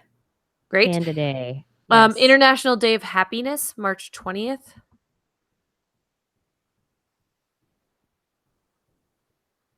I think that one's always the 20th. Yes. Okay. World Water Day, March 22nd. Yep. Okay. National Ferret Day, April 2nd. Let me ferret this out for you. Yeah. April 2nd. Great. World Rat Day, April 4th. It is. Okay. International Beaver Day, April 7th. April 7th. Zoo Lovers Day, April 8th. Zoo Lovers Day. Is this like Zoolanders Day? Yeah. Lucille. Hold on. Zoo Lovers Day. Zoo Lovers Day. What? April 8th. Okay. Got it. Bleak. Enough. Okay. National Library Workers Day, April 10th. Library Workers Day. No, Sunday, April 14th. Oh. Wait, in Hungary. Oh. What? That's not what I want. Wait, hold on. This is in Hungary. In the National Library Workers Day in the United States. It's been canceled by executive order. I don't like books. April 9th. April 9th. That one changed. Let me edit it. See, this is why Tuesday, we're doing it. April 9th. National Library Workers Day. Does not repeat every year. Save. No. Okay. Yuri's Night is the 12th. That's the same. Yeah, okay. Yuri's Night is the 12th. National Dolphin Day, April 14th. I don't know. Huh? What? I can't type anymore. I'm still stuck on library workers. Why wouldn't it go away? What am I doing? Dolphin Day? National Dolphin Day, April 14th. Didn't we already do this one? Was there another dolphin one? No. No. Dolphin. We did a whale day. Type day. Yes, April 14th. Sorry. Bat Appreciation Day, April 17th.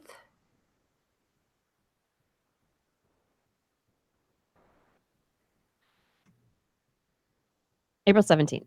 Okay. International Cuckoo Day, April 20th. Cuckoo. In Germany, it's the 14th. What does your phone think you are? No, my phone is. Why is it telling me is this only in Germany? There's a cuckoo warning day. Let me see. No.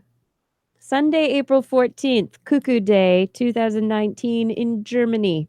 What? What the hell? Noodles is now making up. They're making up hilarious ones. Ed, Slugs Return to Capistrano Day. Okay, well, no, that's a real one. Slugs? Yeah. No. Yeah. No, swallows. Oh, there's Isn't a it swallows that stand yeah, in Capistrano? you're right. Okay. Slugs? Yeah, I don't know. I'm leaving Cuckoo Day on there because I can't refute it, so I'm leaving it. Earth Day, April 22nd. World Day for Laboratory Animals, April 24th. I did check that one. DNA Day, April 25th. Ooh, DNA Day. April 25th. World Penguin Day, April 25th. I'm pretty sure that's right. Penguin. I know we do get 2 penguin days on the. No, so Penguin Aware. Yeah, World Penguin Day, April 25th. Okay, great.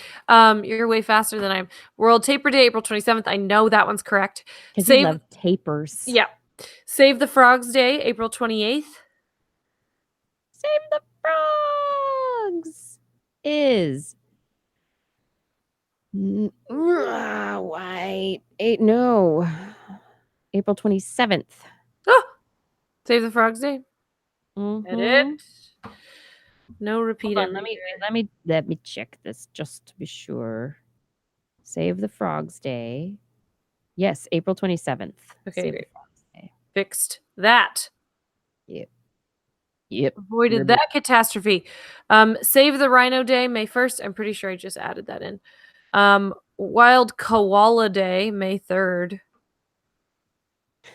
Watch out for the wild koala. May 3rd. Okay. May the 4th be with you. National Teacher Day. This is one that I feel like there's been contention about. May 7th? Oh, May 7th. Hold on, let me check again. This is Teacher's Day, so it may not be national. National Teacher's Day. This is not I found that too. So I think Teacher Appreciation Day, sometimes referred to as Teacher's Day or National Teacher's Day. Yeah, May 7th. May 7th. Okay. National Shrimp Day, May 10th. We're like almost halfway. Shrimp Day. Really? Shrimp Day. Yeah. I like shrimp. I ate some yesterday, May 10th. Okay. National Sea Monkey Day, May 16th. May 16th. Okay. Yes. Endangered Species Day. This says May 17th, which I thought it was always on the 18th, but I put it as this specific year. Endangered Species Day, May 17th, 2019. Oh, yeah. So it does move around. I'll be darned. Okay. International Museum Day, May 18th.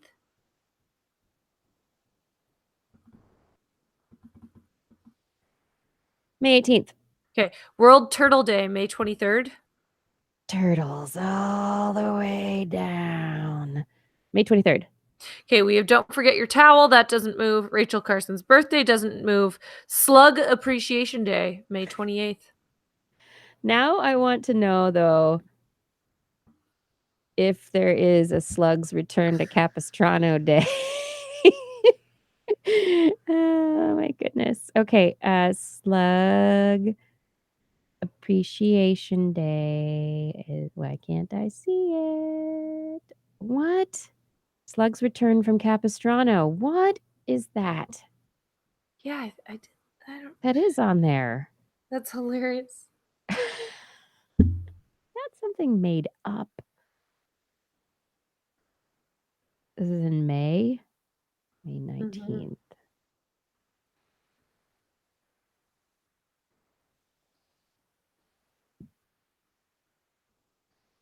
I don't.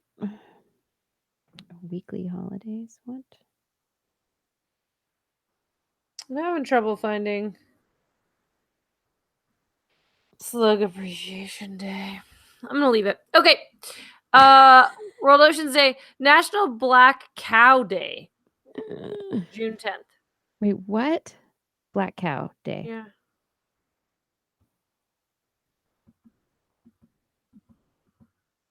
Yeah, there it is. Slug's Return from Capistrano Day. That is. I don't. When is it? understand. What date is it? 28th Of May. Should I? Do you want me Nope. to add it? No. Nope. Oh, it is Slug Appreciation Day. It's the same. Is it the same? Yeah. Okay, National Black Cow Day, June 10th. You checked, right? World Sea Turtle Day, June No. 16th. Oh. Hold on. Black cow. I was stuck on slugs. June 10th. Sea Okay. turtle. World Sea Turtle Day, June 16th. June 16th. World Giraffe Day, June 21st. June 21st. World Camel Day, June 22nd. It's not easy being a camel. Some of them don't come up as easily. Where did you find them? June 22nd. There we go.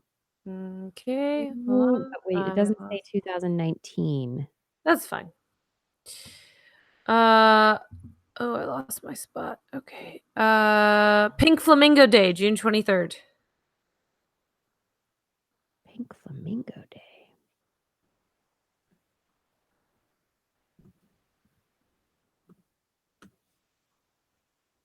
June 23rd. Check. Save a Catfish Day, June 25th.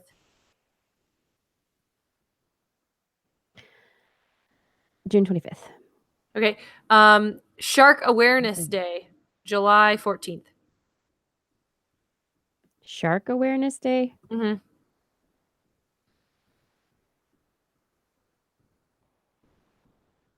July 14th. Guinea Pig Appreciation Day, July 16th. Can't believe there's a guinea pig at July 16th. Every year. That's an every year. Yes, and World Snake Day, it says, is also an every year on July 16th. Armstrong Moonwalk, Amelia Earhart Day, shouldn't move, right? International Tiger Day, July 29th.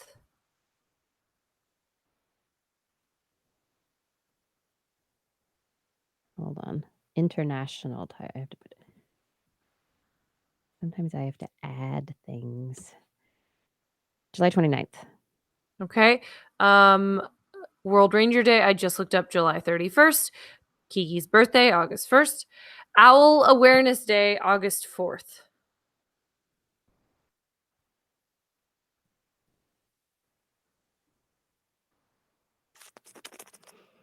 Looks like August 4th. Okay. The Oxford Owl. Great. Sea Serpent Day, August 7th, I just looked up. National Sneak a Zucchini Day, August 8th. It's one of my favorites. World Cat Day, also August 8th. Why are you supposed to sneak a zucchini onto your neighbor's porch? I don't remember. Okay. There's a whole background. I looked up the Perseids.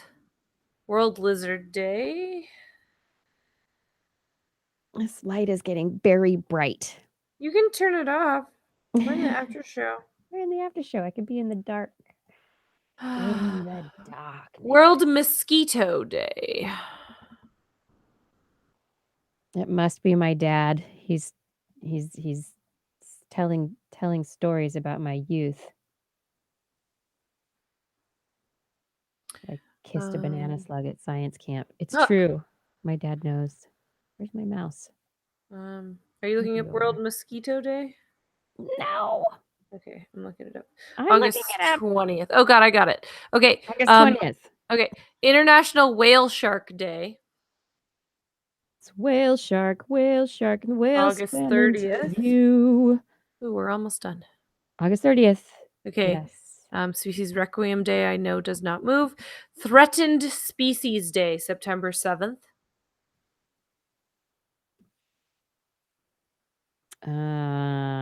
No, I said threatened species, and why are you trying to make it not each year on September 7th? Great. National Iguana Awareness Day is September 8th, I just looked up. Plover Appreciation Day, September 16th.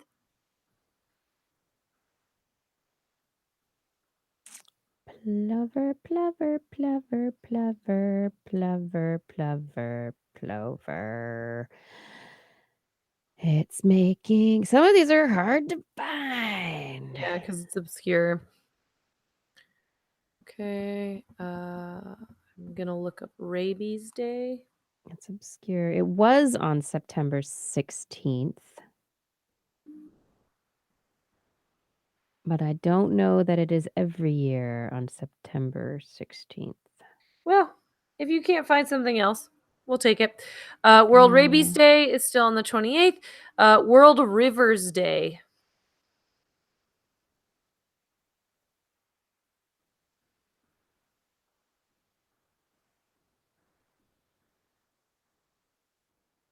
September 29th. You got it? Yeah. And I got Raccoon Day. Butterfly and Hummingbird Day is supposed to be October 3rd. October 3rd. Okay.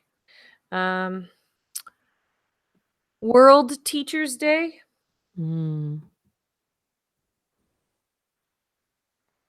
October 5th. Okay, great. Virus Appreciation Day. Ooh, this is weird. So I put in Virus Appreciation Day and I'm getting different answers. Because that's always fun. National Virus Appreciation Day. It does look like it is October 3rd pretty consistently. So October 3rd. I'm going to go with it. Okay. Ada Lovelace Day, I have October 8th. Indigenous Peoples Day, I don't know.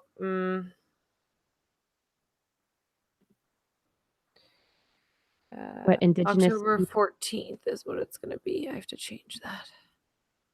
Indigenous Peoples Day? Yeah, I have October 14th. Yes. Yeah, okay. Yeah. Do not repeat every year. It's different every year. I'll thank you very much. Octopus Day is always the same. Hamilton Day, October 16th. Because now that he has a musical, let's just... Yeah, I don't know. I don't know, man. Why not? Hamilton... Is there a Hamilton Day? According to this. I'm not finding it. Is it just Hamilton Day? Yeah, it's just Hamilton Day. I no see. Okay. Should I kill it? It was a one-time thing. Okay, I'll delete it. know. Okay, it's gone forever. International Sloth Day, October 20th, I just confirmed. World Statistics Day.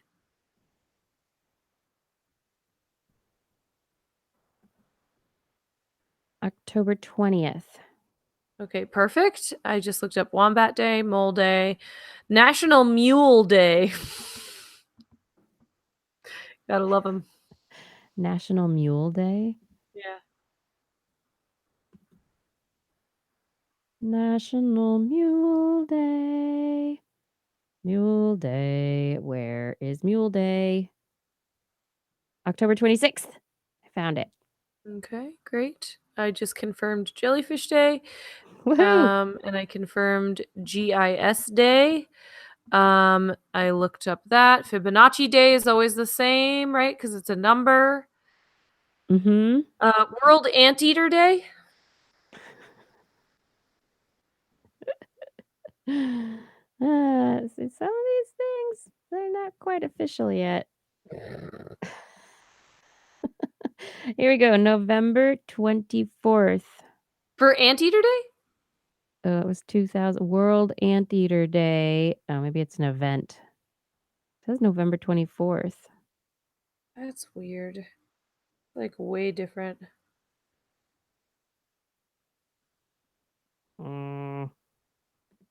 Here, Zoo, New England. In 2014, in 2018, it was the 24th. I might just delete it. It might be too confusing.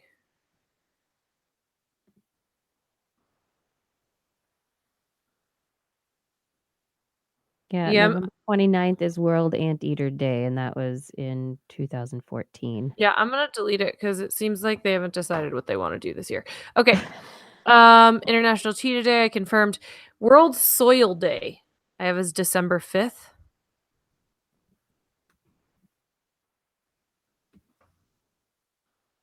December 5th. Okay, Monkey Day, December 14th. Yes.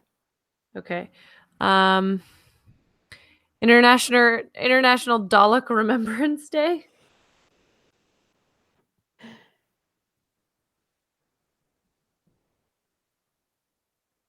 December 21st.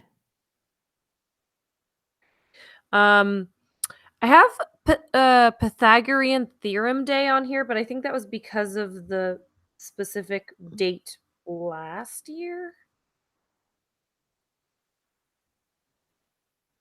Pythagorean Theorem Day is celebrated when the sum of the squares of the first two digits in a date equals the square of the last digit in the date. Okay, so no. So it's not going to be this year. No. Okay, delete. Okay. We have Twistmas Eve. So here's the other thing. This is the last thing we have to discuss. December 25th is a Wednesday next year. December 25th is a Wednesday, then we will either change the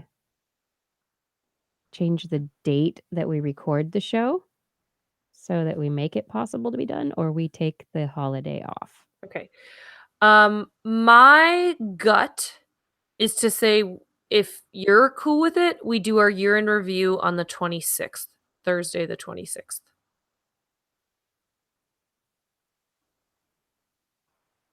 That would work for me, most likely, unless, sometime in the next year I go, I'm going to Costa Rica for Christmas, which I'm probably not going to do. Okay, so then... and my dad's in the chat room, so hey, Dad, it's Christmas with you next year. What are we doing?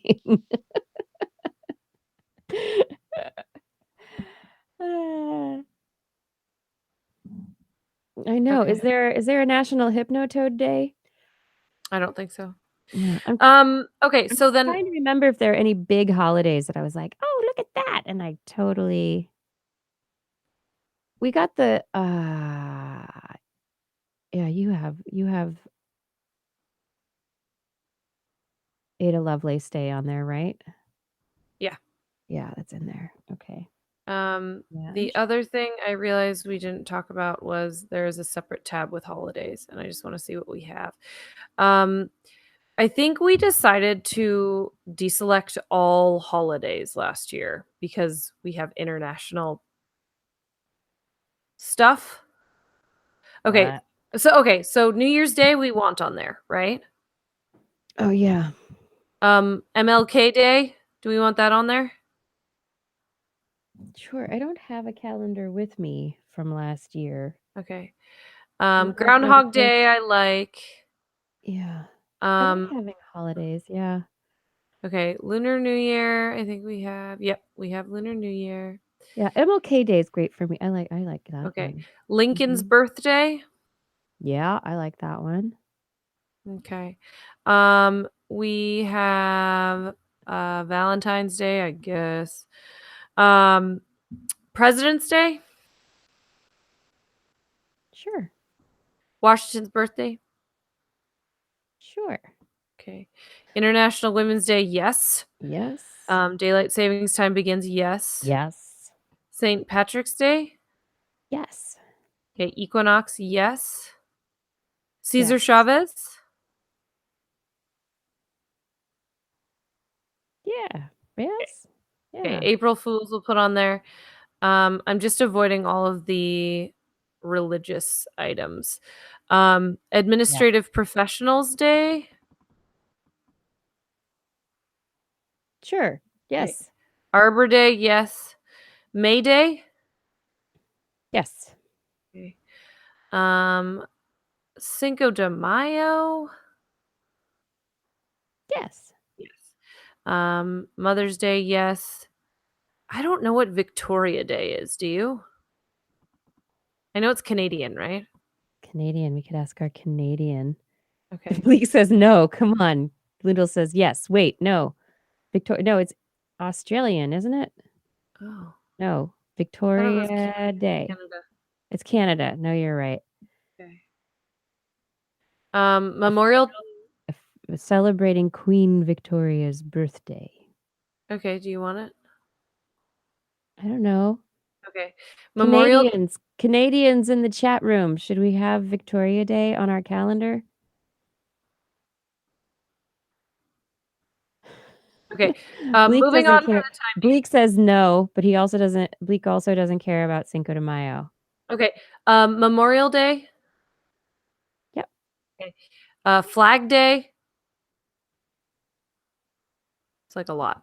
Father's Day, I will say yes. Yes. Summer solstice, yes. Yes. Canada Day. See, I don't know. What, Oh,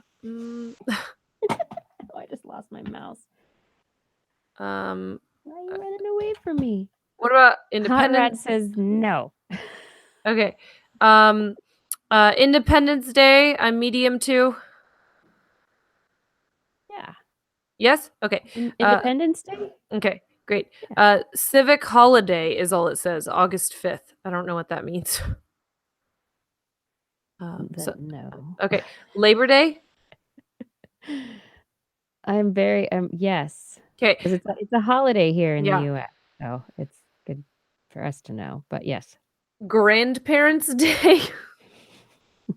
What? Yeah, I agreed. Halloween. Oh, we have Twissoween on there. Daylight savings ends. Veterans Day, I think yes, right? Mm-hmm. Thanksgiving, yes. Winter solstice. Didn't you have Canadian Thanksgiving on there this year? I don't know. Oh, I think we have Twissgiving, not Thanksgiving on there. Yeah. And then New Year's Eve. Okay, let's see. I just want to make sure we have all of our TWIS recordings on here. And then I think it's ready for print. Nice. I know. Isn't that exciting? Yeah. It's to put the TWIS recordings on the Wednesdays and just make sure I didn't miss any. Make sure. Because I have to put them in manually. I guess it'll be looking at the calendar. Okay, hold on. Let's see. January. Look at all those nice Wednesdays that look fabulous and not holiday-ish at all. And then we've got all those nice Wednesdays that look fabulous and not holiday-ish at all. February, March. Let's see. March, when's Marshall's birthday over there? And then we've got the 10. April looks fantastic. May. That all looks good. June. July 4th is a Thursday. Oh, that's going to be a good long weekend. I predict many Americans having Thursday off, taking Friday off, mm-hmm. and then having Saturday and Sunday. Yeah. Oh, great. My birthday's on a Thursday this year coming up. That's good. My birthday's on TWIS next month. I know. It's exciting. What a fun birthday. I'm looking. Okay, September, October. Thank goodness Halloween doesn't falls on a Wednesday. Thanksgiving is always on Thursday, so that's the same as always. Mm-hmm. And then December, we have just Christmas. Oh, and New Year's to worry about at the end, but that's the next calendar. Yeah, so I think that's New Year's Day also, so we can decide later if that's an issue or not. Mm-hmm.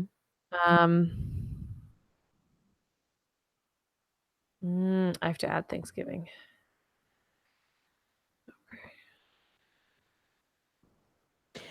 Okay. I'd like to say let's for the 25th, December 25th, instead of, I mean, we can put TWISgiving on the 25th, but I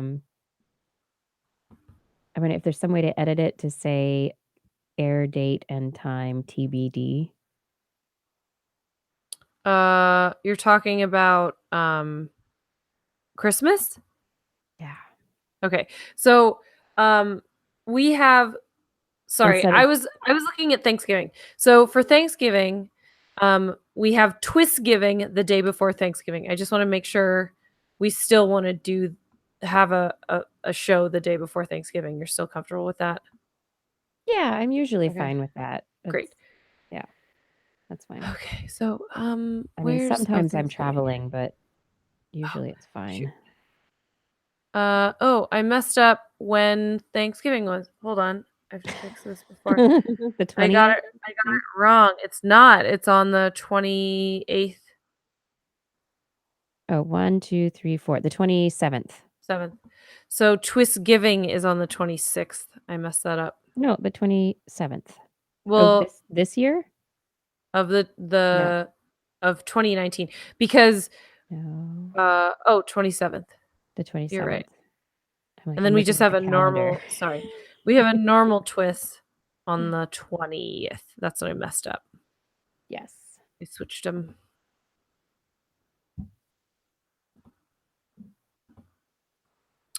Okay, update. Okay, so for Christmas, that's what you were talking about before. Yes. So right now it says TWISmas on the 25th, parentheses, all caps, no live show. Then on the 26th, it says TWIS year in review. But we can remove that if you want. Yeah, why don't we remove it just because I hesitate. The problem is that this is like, it's printed, right? And every once in a while we do cancel a show that's for whatever reason that's down in the calendar, but I would rather have, and this is not something we've done before, but I would rather have a year, maybe we could write year in review show TBD or something. Or I don't know. Or we could just decide that our year in review will be the 18th. And if we do a show on the week of Christmas, it'll be a bonus. Mm-hmm. Maybe that makes more sense. Just not put it in there. Yeah. Yeah. Okay, maybe let's do that. Let's put the year in review on the 18th.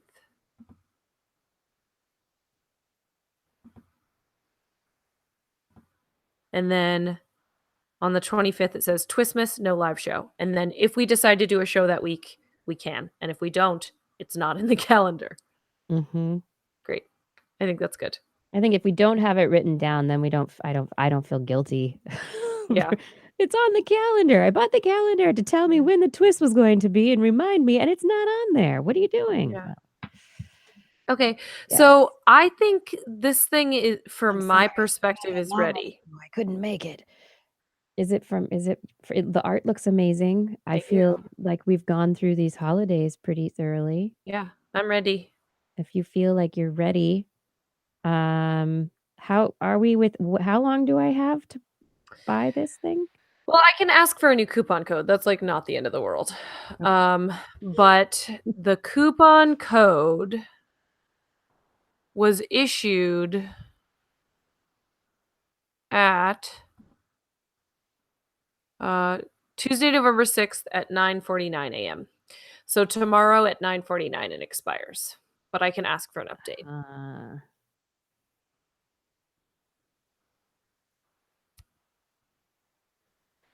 What am I doing tomorrow morning? I am editing TWIS. So I can probably order it tomorrow morning as long as I remember. Okay. There's no reason why I can't order it. So people, order your calendars. Flying out, I'm seeing that you ordered a calendar. Thank you. Yes. I know other people in our chat right now have ordered calendars. Thank you for ordering the calendars. How many have we sold so far? If I am so bold to ask, you don't know. That's okay. I have no idea. You have more than one. More than one. I love it. More than one and less than 100. Perfect. Much less than 100. We need to, now that we're actually making this happen, we have interest and people are buying the calendar, but now that this is really happening, we really need to up our marketing for the calendar because you gotta manufactured scarcity. Like, guys, we're almost out. You gotta order right now. We're almost out. Guys, order a calendar because I'm gonna buy a bunch of calendars. Well, I mean, I think I have probably 10 that I know will sell once they're in hand. If you'd like to buy a calendar, go to TWIS.org right now and click on the toad image that says TWIS 2019. Click on it. PayPal will help you along. And you'll have a calendar that will be mailed to you. Hooray. This year, I think I need to hire a high schooler to help me mail these things out. That's I great. have a lot of mailings that I need to take care of. I think high schoolers would be. Oh, intern, where are you? Where's my intern? Where's my intern, Blair? She graduated. She did. I know. So I know. Kai can sometimes be very good at helping with mailing and sticking labels on things. He can be good at that, but he's also 7 and his attention goes blah, blah, blah, blah, blah, and he goes off in another direction after 5 minutes. So not that the longevity and ability to stick to a task. That's the hard part there. So as far as calendars go, if you need the coupon code extended, let me know when you're going to make the order. I am flying to New York tomorrow evening, and I will be back on Tuesday. Okay. So I can for fun. Yes, I'm traveling for fun. What? Who does that anymore? I only travel for work. What? I know. I'm like, how do I pack for this? Don't I need things? The thing with me is I'm like, how do I pay for this? So I have to be working. I'm using miles and we're staying with a friend. So far I've spent this much on it. Bravo. Good job. Yeah. Brilliant. Anyway, so I will be able to do some stuff tomorrow during the day, and then I will be hit or miss for a little bit. Okay, so you'll be back Tuesday. Okay, I'll get it done tomorrow because that'll just be easier, and then we'll have them, and then I can. Yeah. It'll come to my mailbox, and I'll be able to deal with the things as I need to. Yes. Yeah, but if you run into any hiccups, just let me know. I can definitely send emails from wherever I am as long as I'm not in an airplane. Unless you pay for Wi-Fi in the airplane. I'm not doing that. I'm not going to change this. My $0.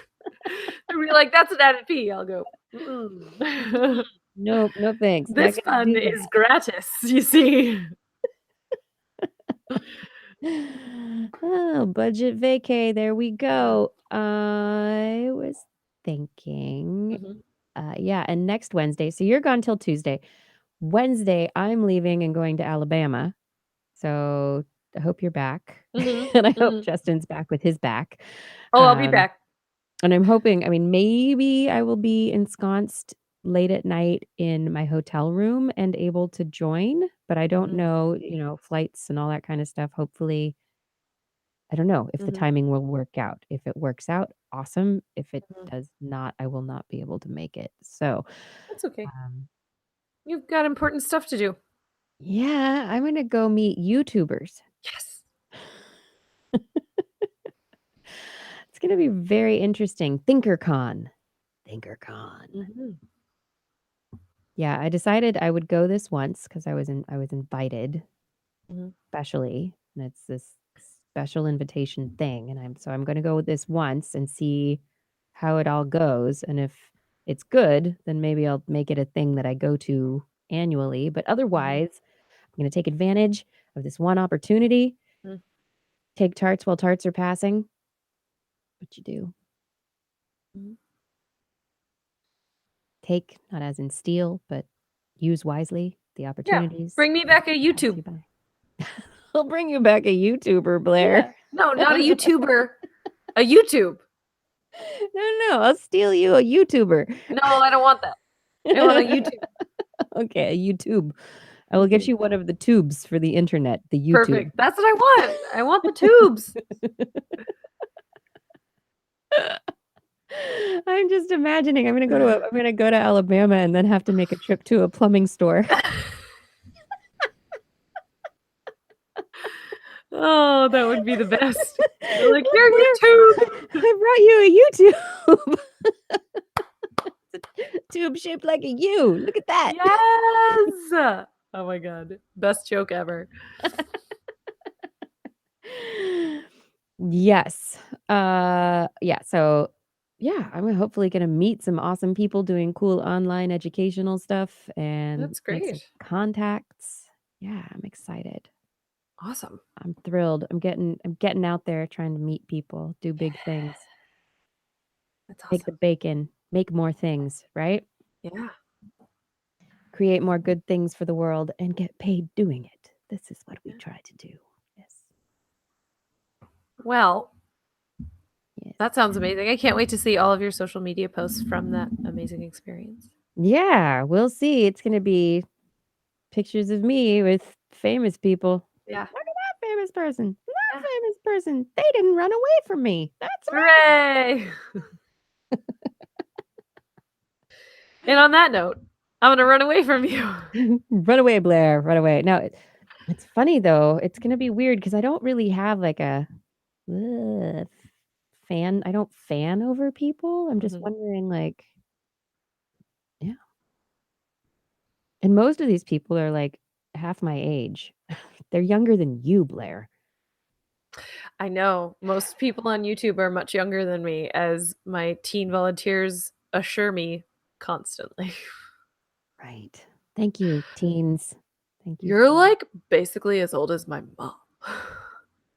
Oh, I was giving a lecture today at Washington State University, Vancouver, to a science communication graduate course, and I started talking about the pseudo documentary "What the Bleep," Mhm. and I said, "Oh, and this."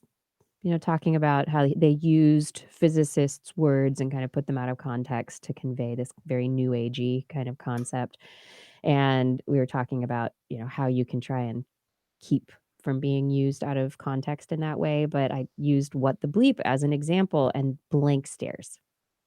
They had no idea what I was talking about. And I went, that's because it came out when I was in college. Mhm. You're giving me a blank stare too, aren't you? It sounds familiar, but I don't remember it. Exactly. It was a big thing for a while. Oh It was man. huge. Everyone was talking about it. Everybody, have you seen What the Bleep? Have you seen What the Bleep? Nope. Bleak. You've got nothing either? Seriously. Okay, everybody, you need to see What the Bleep. Yeah. Seriously. It's one of those documentaries where it's like, whoa. I think people just like to watch it stoned or something. Not that it Well, actually had a lot of science I to have it. homework now. What the blurb? What the blurb? What the blurb? Uh, yeah.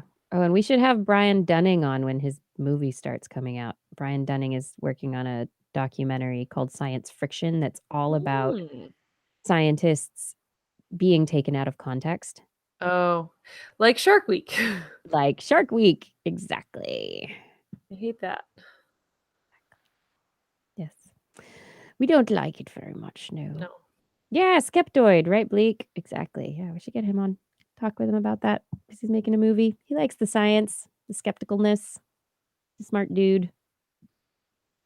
Oh, Noodles, you're in New York. I won't have them in hand yet, is the thing. I'm sorry. I leave tomorrow. Yeah, they won't be in hand. That is unfortunate.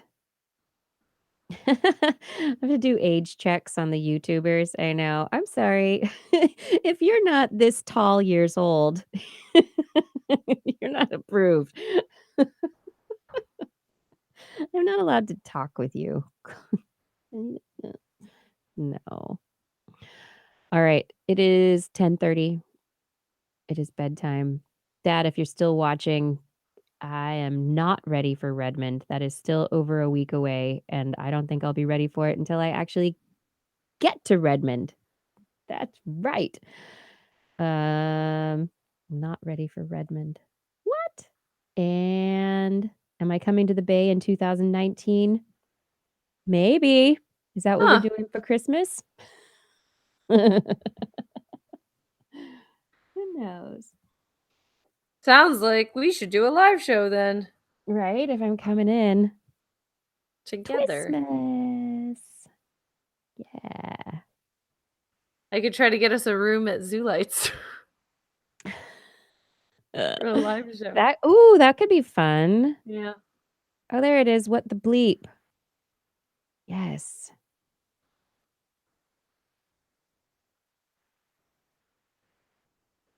Yes. What the bleep down the rabbit hole. It's everybody loves the animation from What the Bleep about the double slit experiment.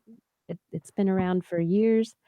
But there's some stuff in it that was really taken out of context and went hocusy pocusy, new agey, you're smoking something basity. Yes.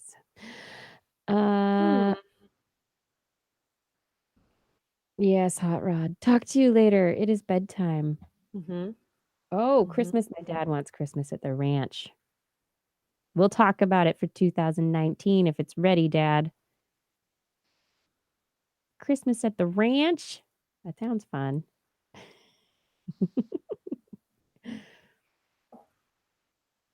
Good night, everybody. Is it time to say good night, Blair? I think it's time to say good night, Blair. Say good night, Kiki. Good night, Kiki. Good night, everyone. And thank you so much for joining us and romping through the sciencey holidays of nexter year with us, and for enjoying the show and for just being here with us. We really appreciate it. And we hope that you will join us again next week. Yes. So thank you very much. And now I have to look around my camera and find my mouse. I have to hit the right buttons. I hit the right buttons and stop the broadcast. Here we go. Good night, everyone. Thank you for watching.